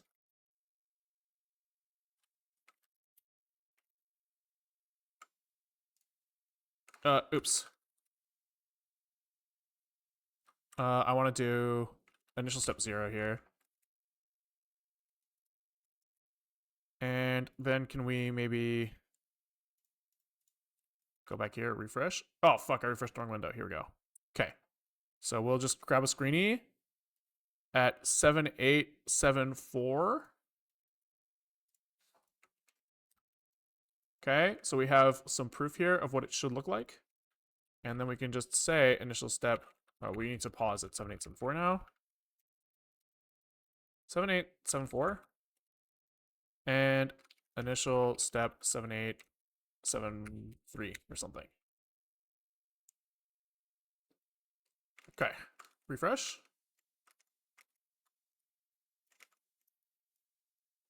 Those are pretty damn the same, in my opinion. I'm not sure necessarily they're exactly the same, but they look pretty damn close enough. I'm pretty sure that we have some determinism going on. Pretty sure. Now we could try to write down exactly, like we could try to like right now to get back to the same point, we still actually have to run the full simulation to the same spot, which is not ideal. So maybe we want to save. We're going to like see something happen, right?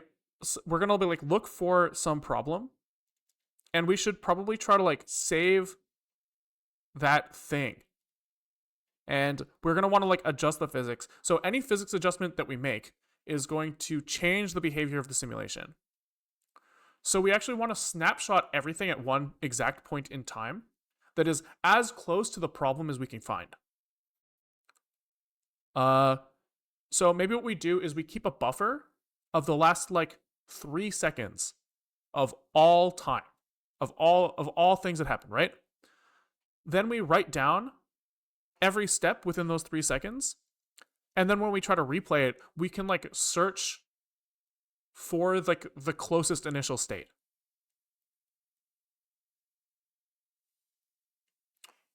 Oh yeah, maybe you're right. These two balls, you're saying these two balls look maybe a very slightly closer together. Oopsies. It's hard to tell. Hard to tell.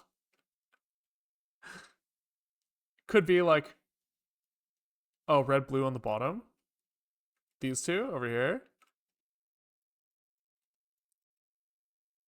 Sorry. These two.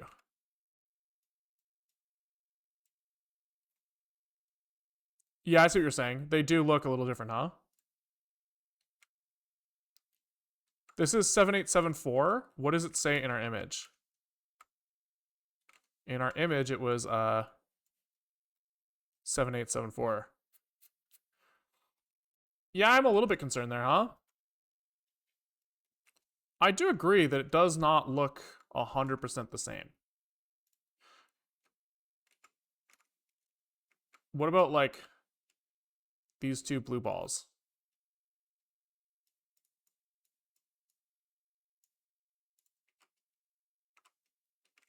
Those are arguably the same. It's hard to tell. It's hard to tell. Hard to tell. I guess we could also write down the fucking positions, which would also help. You might have print screen in the middle of the frame. Yeah, yeah, who knows what I did there. You're right that oh yeah, that's a really good point. The client is he is polling at some frequency, and we're printing the step at some freak as well. So like the print might not line up with the client that we were seeing. So it's like close enough, probably. Wouldn't it make sense to just look at the air condition and log that frame, because changing the physics logic could make particular error disappear? But what I want to make sure of is we need some way to like capture that condition. But yeah, you're right that like running the whole you are right that like getting to that position by running the whole physics thing again is wrong. But I at least wanted to make sure before we start like the recording stuff, we need to make sure that at the very least the simulation running is consistent, which it seems like it is now, right? Because before the way that this was working, it definitely wouldn't have been consistent. So we at least have something that we can like get some consistency out of, and now I think that you're right that we should like try to find the exact case and like write that down. So I think that what we want to do is we want to like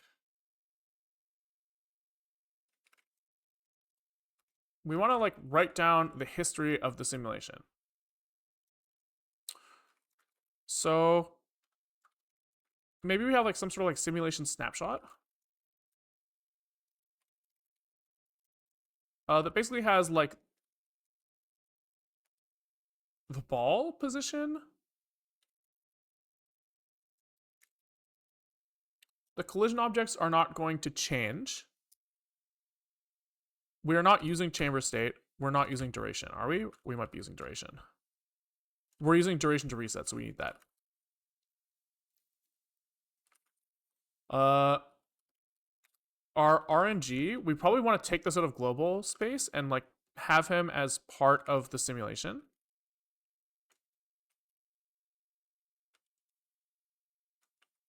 So that it's easy to keep track that we need to write this down as well.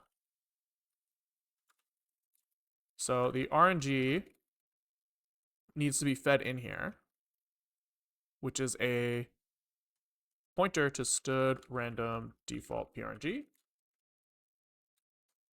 When we make balls here, we say var RNG is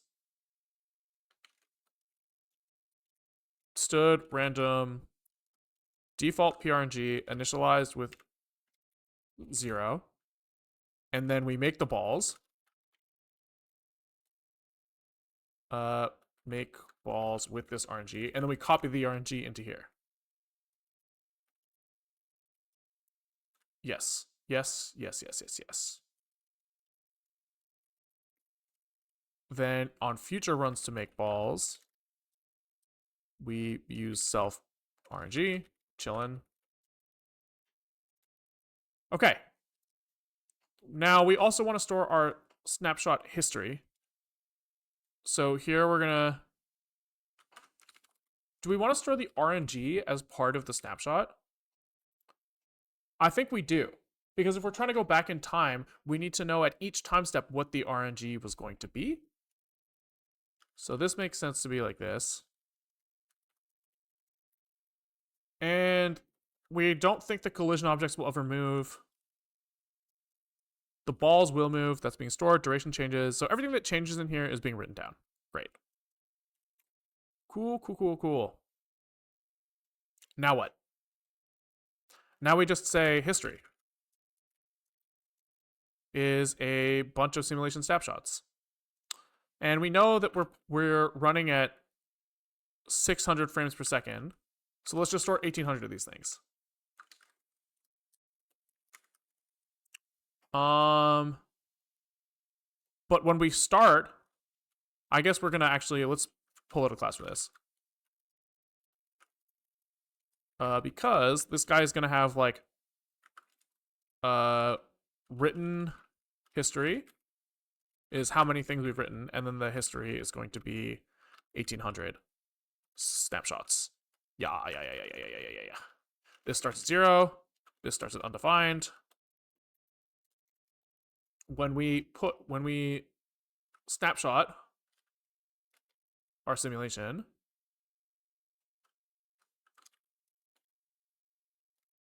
we need to do something. I don't know what yet. Simulation history like this. Okay. What are we gonna do? We're gonna do something like, we also need to keep track of where our head is. So this is actually turning out to be like a circular buffer. So if like head is a u size equal to 0, tail is a u size equal to 0.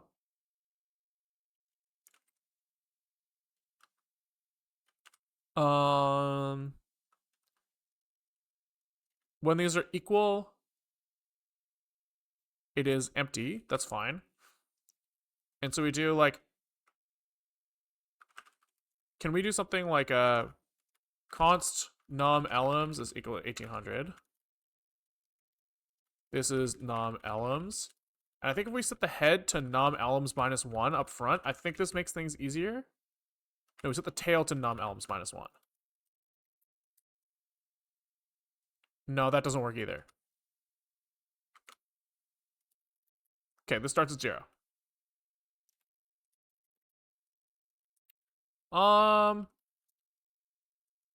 So here we say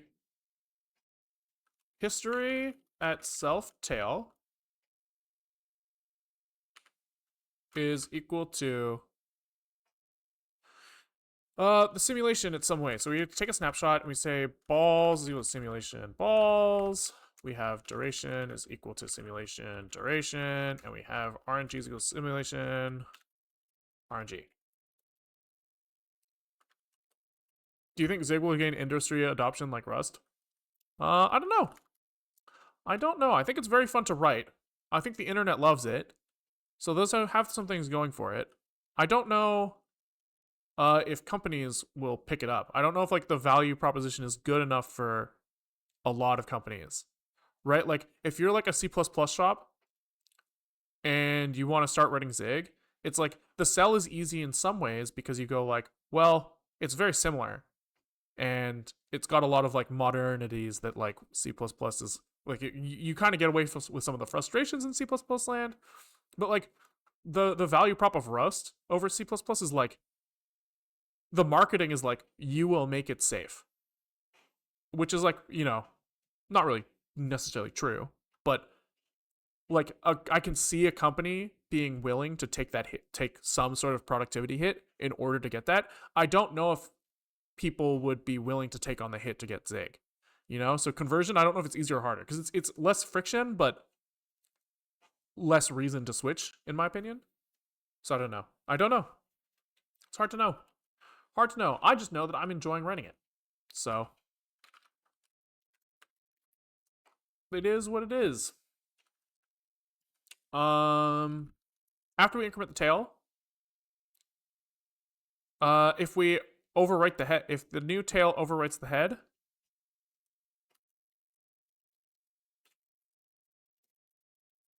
we just move the head as well. And so we should have like the last n elements if we do that. Yeah. Yeah, that seems reasonable. Maybe. Think one of my chatters just had a brain aneurysm? Duh. Are you okay, man? Those aren't words. You gotta use words when you open your mouth. Okay. So we push this thing, and we need to, like, when we're at some point we're gonna want to like write down this stuff, I guess. So we're gonna do something like, yo, what's up? Thanks for the raid, Slash. How's it going? How's it going? Um, so let's say that we want to save the simulation history somewhere. We just say, that we have some sort of like place that we want to save it.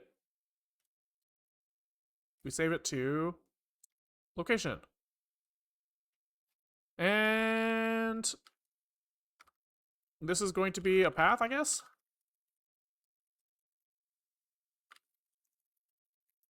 Late night. Sleep at 1 a.m. Go to sleep, man. Actually, what am I saying? Dude, I never go to sleep at 1 a.m. in my life. It's, but yeah, if you're trying to live a normal life with normal sleep schedule, it is time. It is time. Okay, so we're just gonna want to like just write the history. Um, let's think. See ya.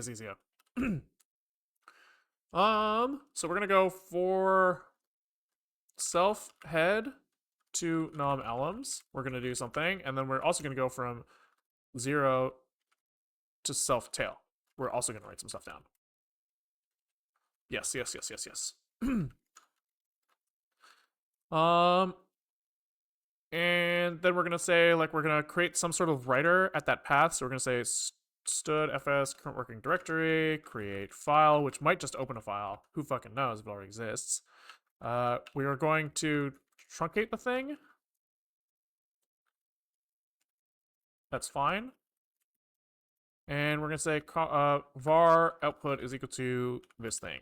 Try to open the file. We are going to probably make some sort of JSON output for this thing.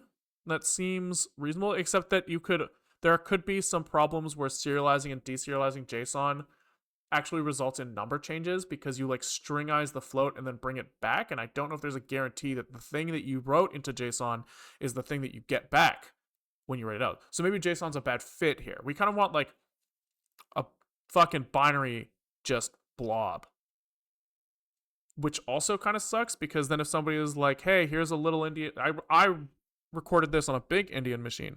Yours is little Indian. What the fuck? Obviously, that'll never happen, but we still need to consider it because we want to be good citizens of the world. Gonsalute, thank you for the prime. Thank you. Appreciate it. So, what is the right thing to do here? The right thing to do is to have some sort of like serialization and deserialization of the snapshot itself. Fuck it. Let's just try JSON, even though I think that there's a problem there. And maybe we ignore it.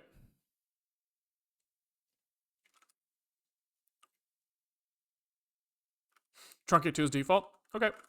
Thank you. Yeah, fuck it, whatever. Var.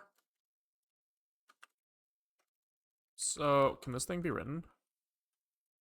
Yeah, it seems we can. So we could do like var, right? JSON writer is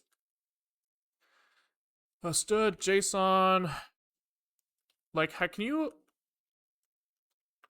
Am I using JSON? So there's JSON stringify. I wonder if it makes sense for me to just do like, can I do like this? Write all, like an open brace.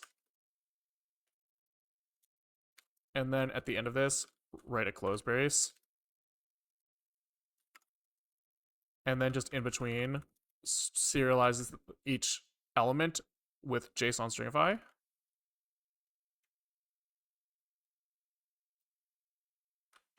I think you need to wrap head and tail. That's a really good point.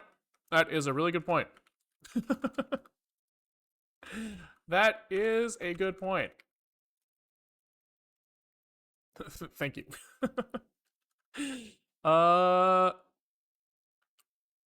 Yeah, let's just do this. Std JSON stringify the element at this index.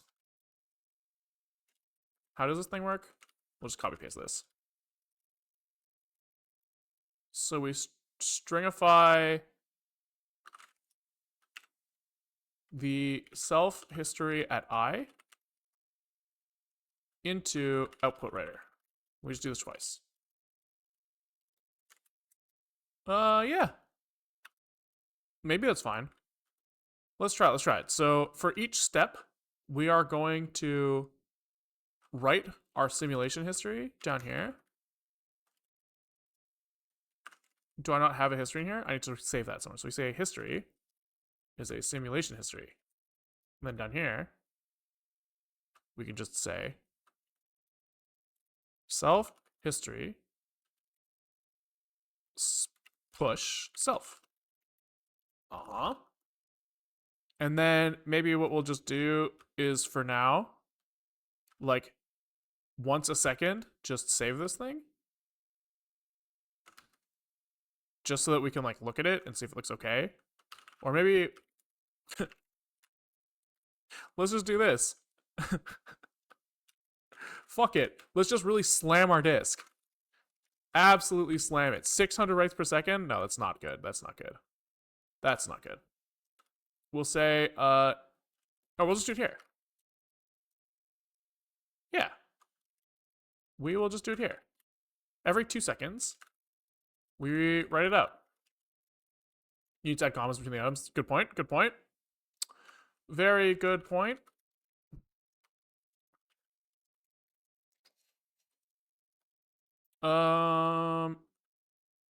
And then we actually need to be careful here as well because we don't want a comma after the last one. So we do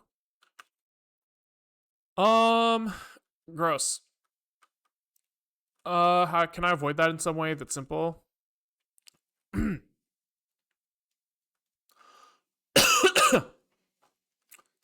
don't know if there's a simple way to deal with this, so I'm just gonna leave it and then fix it after. If not, I not equals 0. No, it doesn't work that way though, because we're not starting at 0.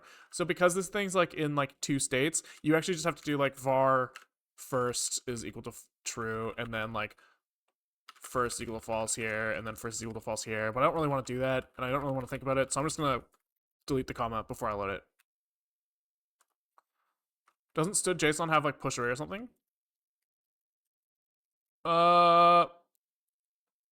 There's like begin array, and then you have like this like I know there's like the low level write stream version of this API, but I didn't really want to like go all the way in on it. Can I push value or something?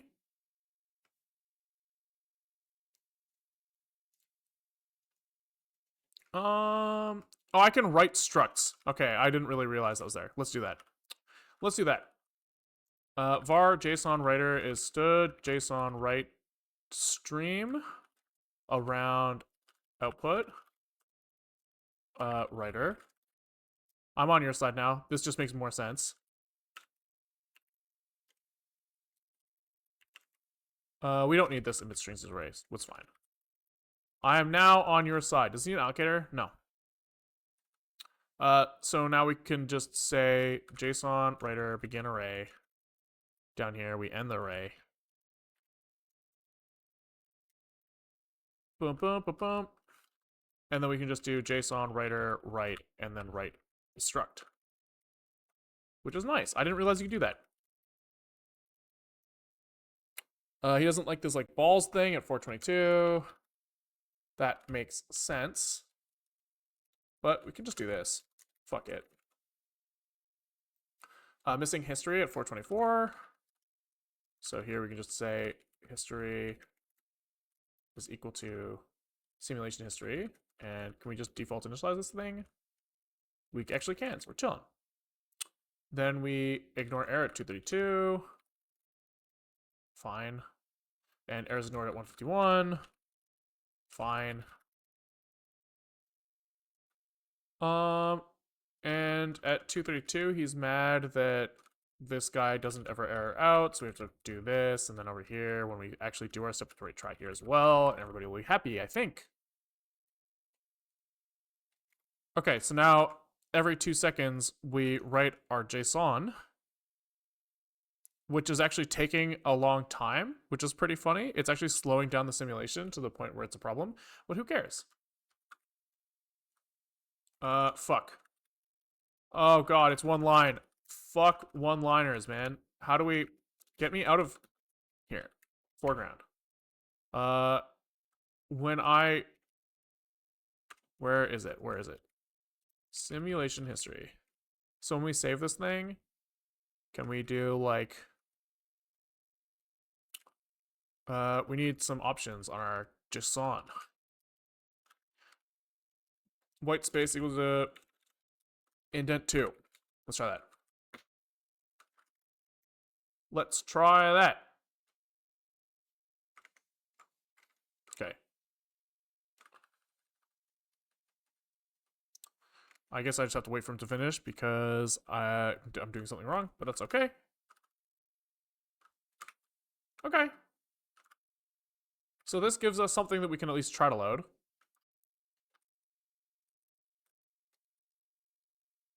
Cool. Cool. So now can we do something like in our arguments, we will just add a load. And instead of initial step, we will just write load. Fuck this initial step thing. Well, maybe we'll leave initial step in there for now because I'm not really convinced that we don't need it, but I think that we won't need it. So then we'll say that like we have something that's like history file. And how do we say this is going to be like a optional path?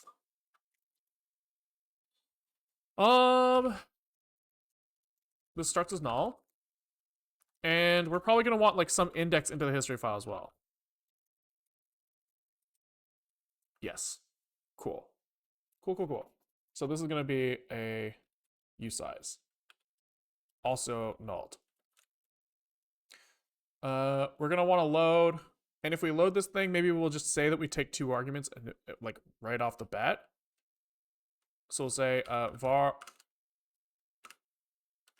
history file is equal to rit next, or else history load provided with no history file,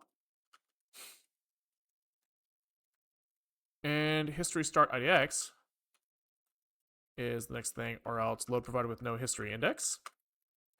And this is the string version of it. And then we need to parse that thing.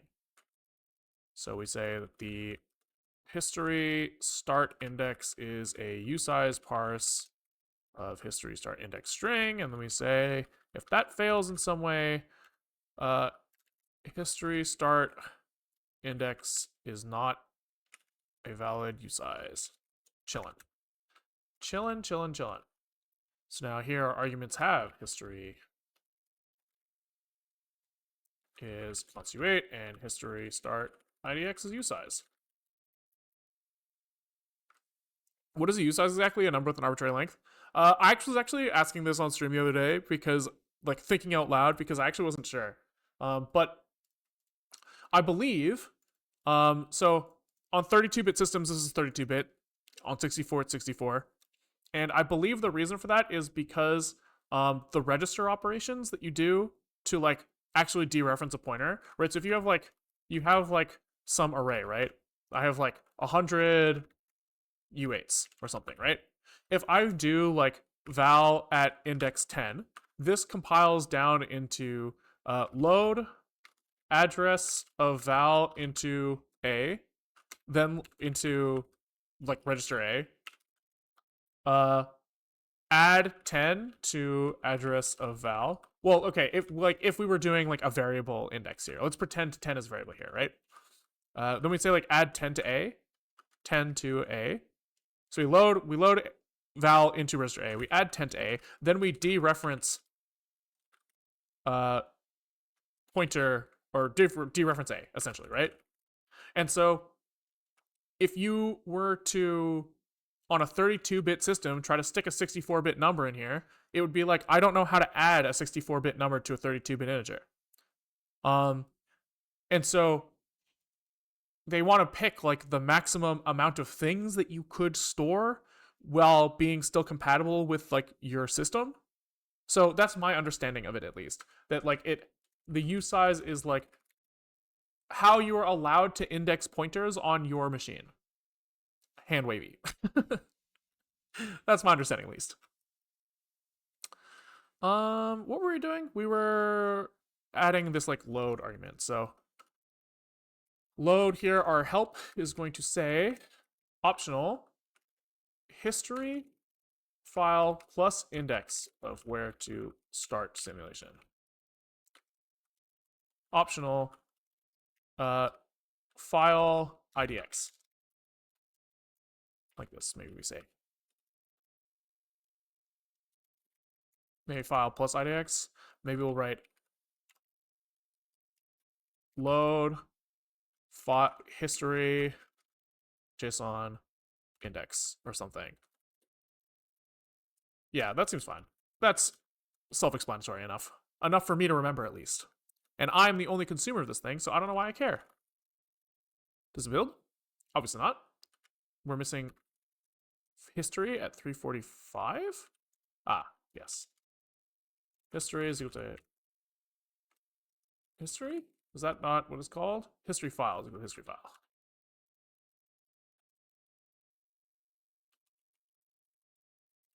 Yeah, do that.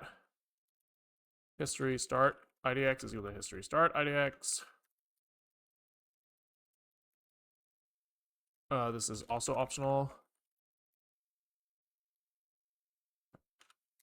And I guess we should do.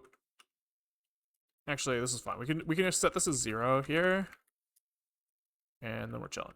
Yeah, that builds. Okay, and then when we start, we need to check if args history file history file path. We need to load the history.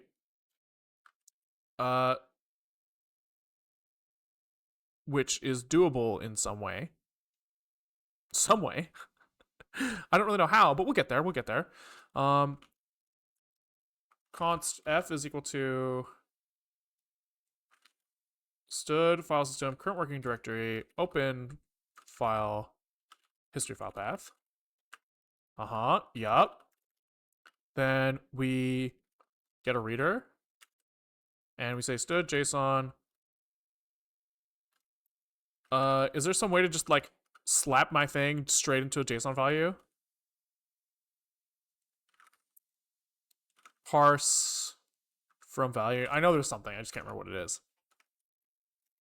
Zig docs. JSON. Why did I type JSON and send me to allocator? That's super cool.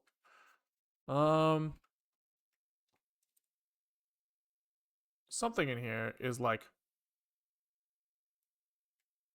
parse from token source returns a parsed thing. Oh, right. And then I'm allowed to, I say parse from token source, I think, and then say that I want a specific thing out of it, like a JSON value. Or a, can I put an array list in here? Let's see. Let's see, does this guy support array lists? Bool, float, union, struct, array, vector, pointer. Nope, can't really feed it an array list, I guess. Oh wait, no, I can maybe if t is array list. So if they see an array, switch type info t. If they see a structure, do they check if it's an array list? Is tuple has function JSON parse. Okay. Otherwise, they try to like fill the thing directly. So do I have like? I do not have JSON parse on an array list, so I guess I just pull it into a JSON value. Fine. Fine. Parse from token source, and I say std JSON value. Give me a fucking value, please. And allocator is alloc. What else do I need in here? Scanner or reader. F reader. And options, I don't give a fuck. Then I say const value is equal to this. Value, this is parse, I guess.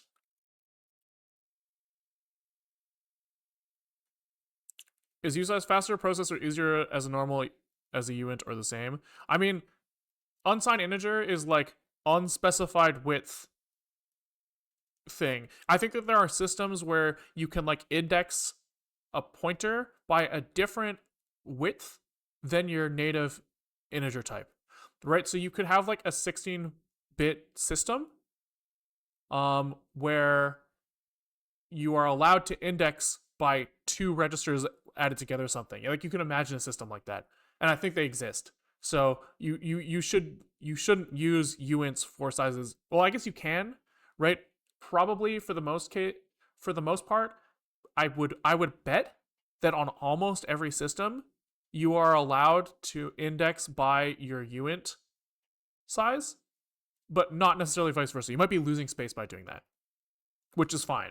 Like, but I think that generally, if you're using arrays or pointer manipulation, you should be thinking in u sizes and I sizes. Okay, so this parsed value, we can check if it's an array. And is this a? I think that value is a union. Let's see. JSON value should be a tagged union. So I should just be able to check if it's an array. If parsed value is not equal to array, return error invalid recording. And then we should be able to look at the args history start index and index into parsed value array. What is the type of this thing? Fuck. So uint 128 in Rust are just 2 registers. I think it is on most systems. I'm not actually positive if there might be some shenanigans going on there on some CPUs. Not sure. I don't know enough to answer that effectively. Array is an array, which is an array list. Okay, so here I can just index the thing at items history file idx. And here we have to check if it's inbound. So we say if this is greater than or equal to parsed value array items len, we give up.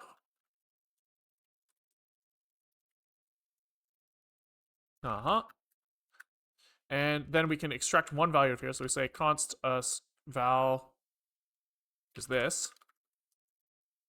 And then we should be able to parse this thing back into a snapshot. So we have our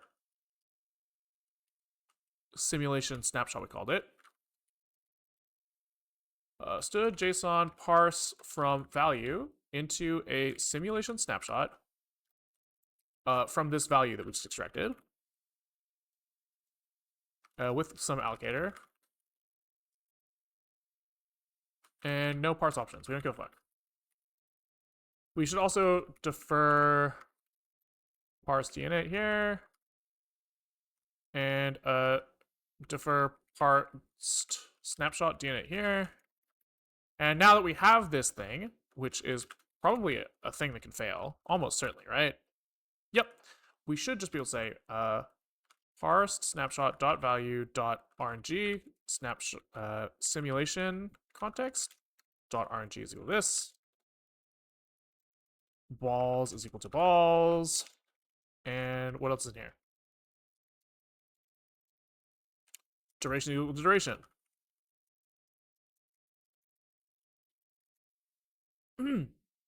He's mad because something about open file. He wants some open file options that I don't give a fuck about.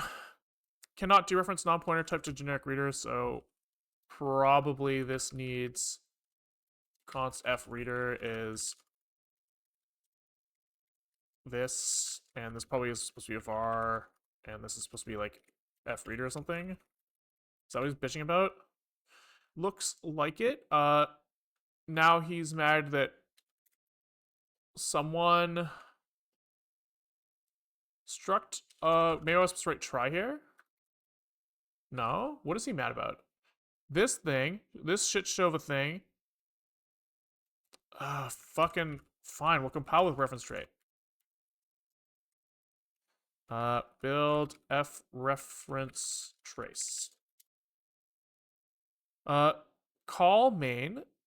So this is just directly in main. He's mad about next error somewhere in IO zig. Parse error, type of reader or scanner. I'm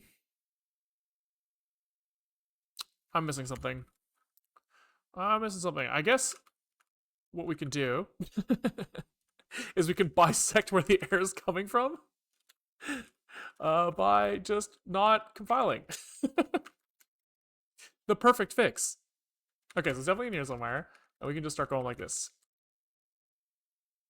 Yeah, so it's probably this. So parse from token source. Is this really not right? Stood JSON. Oh, do I have to go like this? I might have to go like this.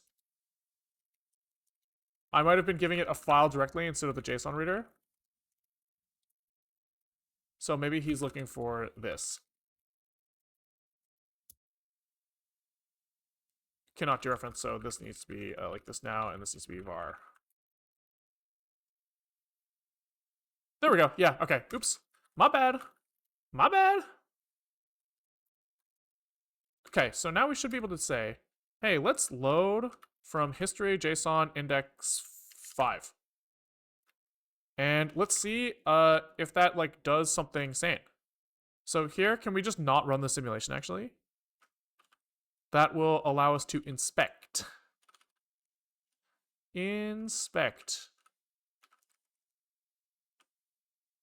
So we'll just write false here, and then we shouldn't ever take any steps.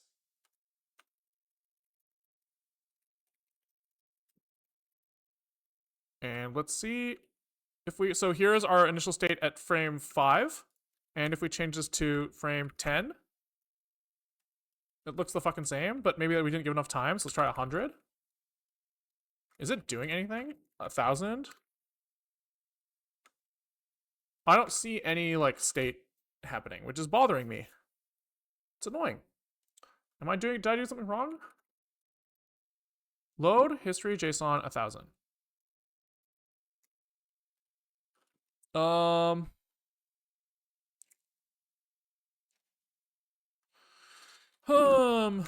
Maybe we can, at the very least... Oh, because I didn't fucking load the recording. That would do it, to be honest. Okay, so now he's mad about all sorts of other stuff. So, expected optional type found array list. Oh, oops, yeah, because this is just, I don't have to do that dot question mark thing there. I don't have to do the question mark thing here either. It's not an optional. I don't know why the fuck I thought it was an optional. Because I'm fucking high, I guess. Parse snapshot. This has to have a dot in front of it to do type inference. Okay, so this is step 1,000. We refresh, we get step 1,000 again. Let's go back to like step 995 and see if it looks different. Okay. 1010. Nice. Okay, that's a good sign. That's a good sign. So it looks like that probably works. Probably. And now, we can go back to I guess the missing piece here is probably that our save has to happen in another thread because it was like fucking slowing shit down. Let me think. Oh, it's fine. It's fine. Let's just start by running this thing and looking for our failure case. Oh, he's not running anymore because I forgot to false and delete this shit. Now, hopefully, our thing runs. He pauses every once in a while to save really fucking slowly. Fuck. We need to make it so that, like, is there like a buffered writer in Zig? I bet you that there's just, like, we're just doing something fucking stupid. We probably need to make a stood IO buffered writer. That's my guess. That's my guess. So stood IO buffered writer around this thing.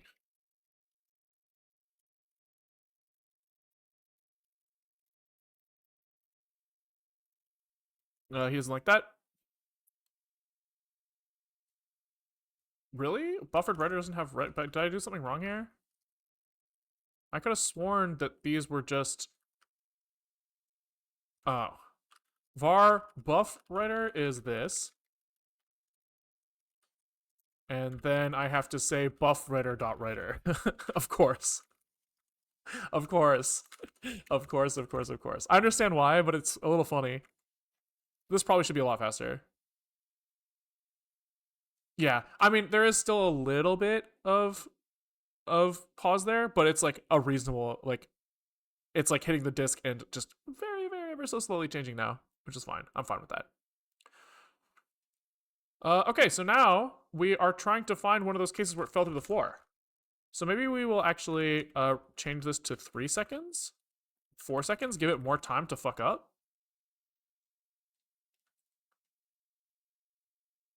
There we go. Okay, wait. Okay, sick. So we actually have the failure case now. Copy history JSON, history2.json, so we don't actually overwrite it. And we should be able to look at load history JSON, history2.json. And let's just do a little back of the napkin math here. So it's if we have 600 steps per second and we were close to the end of our 3 second window. I don't need a calculator for this. Like maybe like 1500 is where we want to start from. Oops. I don't know what the fuck I just did, but we will just run this. He doesn't like that. Interesting. Oh, did I? NVM history 2 JSON. Fuck, I cut it off while it was still running. But that's okay. We can just wait for it to happen again.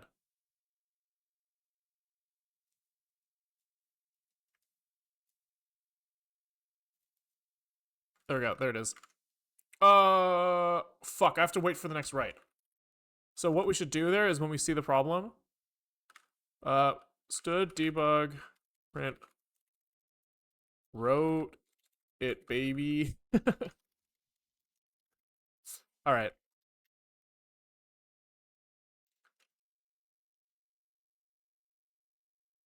Oh, there. Okay. So we should now be able to copy history2, and then load history2 at 1500. He doesn't like that. Unexpected end of input. But he wrote it. I see he said wrote it. What the fuck? Writing? Oh, fuck, I didn't D in it. Oh, god, fucking fuck. Defer buff writer. Is it flush? End? Right? Flush. It must be flush. And defer output close. That would make it a little bit clearer. Errors ignored. Fine. You want me to ignore the error? I'll fucking ignore the error. You can't fucking stop me. Oops, I can't load from this fucking... Fuck.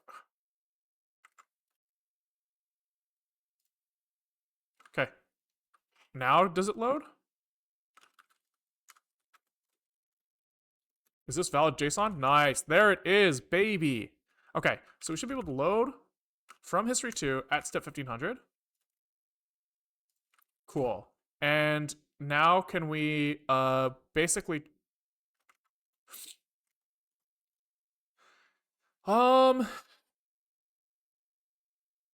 we have to figure out which step actually causes the problem now, which is not trivial with the way this is set up. We have to like add some sort of like pause and play, I guess, to the system. Maybe we start it paused, add a button in our index HTML to like resume. Then at the very least we can tell how far in we are, and maybe we should actually write down what step we are at.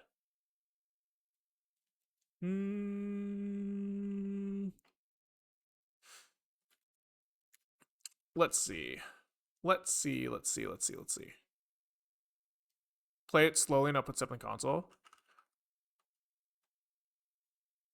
And also add a step button. Yeah, but all those make sense. I do like the idea of slowing it down, which is doable in code somewhere.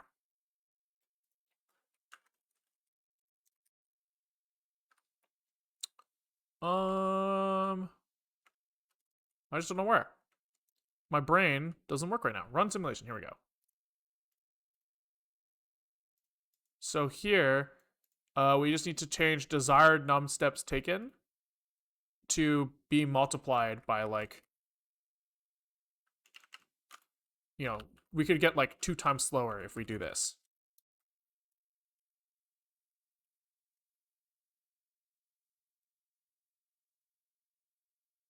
Nice.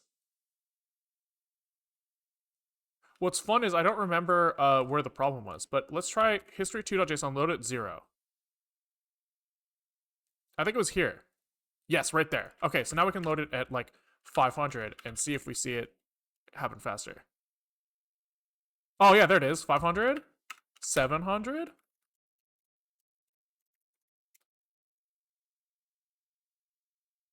Hell yeah. Okay. 1,000. Wait, that's sick. Okay. 1,100. 1,200. Oh, yeah, okay. That's like almost perfect. So now we should be able to like adjust the physics and see how it responds to that adjustment in physics. Which is pretty sick. Wait, what the fuck? Oh yeah, there it is. The blue one pushed it away. Yeah, I mean, I don't think I was ever too worried about knowing what happened as much as I wanted to see I wanted to be able to like reproduce it quickly and easily, which is pretty sick.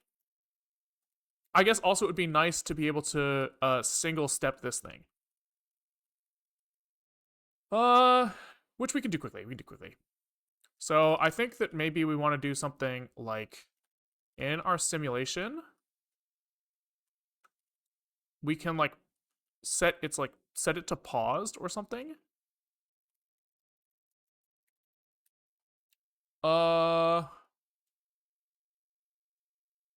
And maybe it doesn't belong here. It doesn't really belong here. It kind of belongs in the guy who's running it, who doesn't really have like any state associated with them, which is kind of fucking annoying. But it's fine. We'll just work with this for now. We'll say that paused is a atomic boolean. Fuck it. And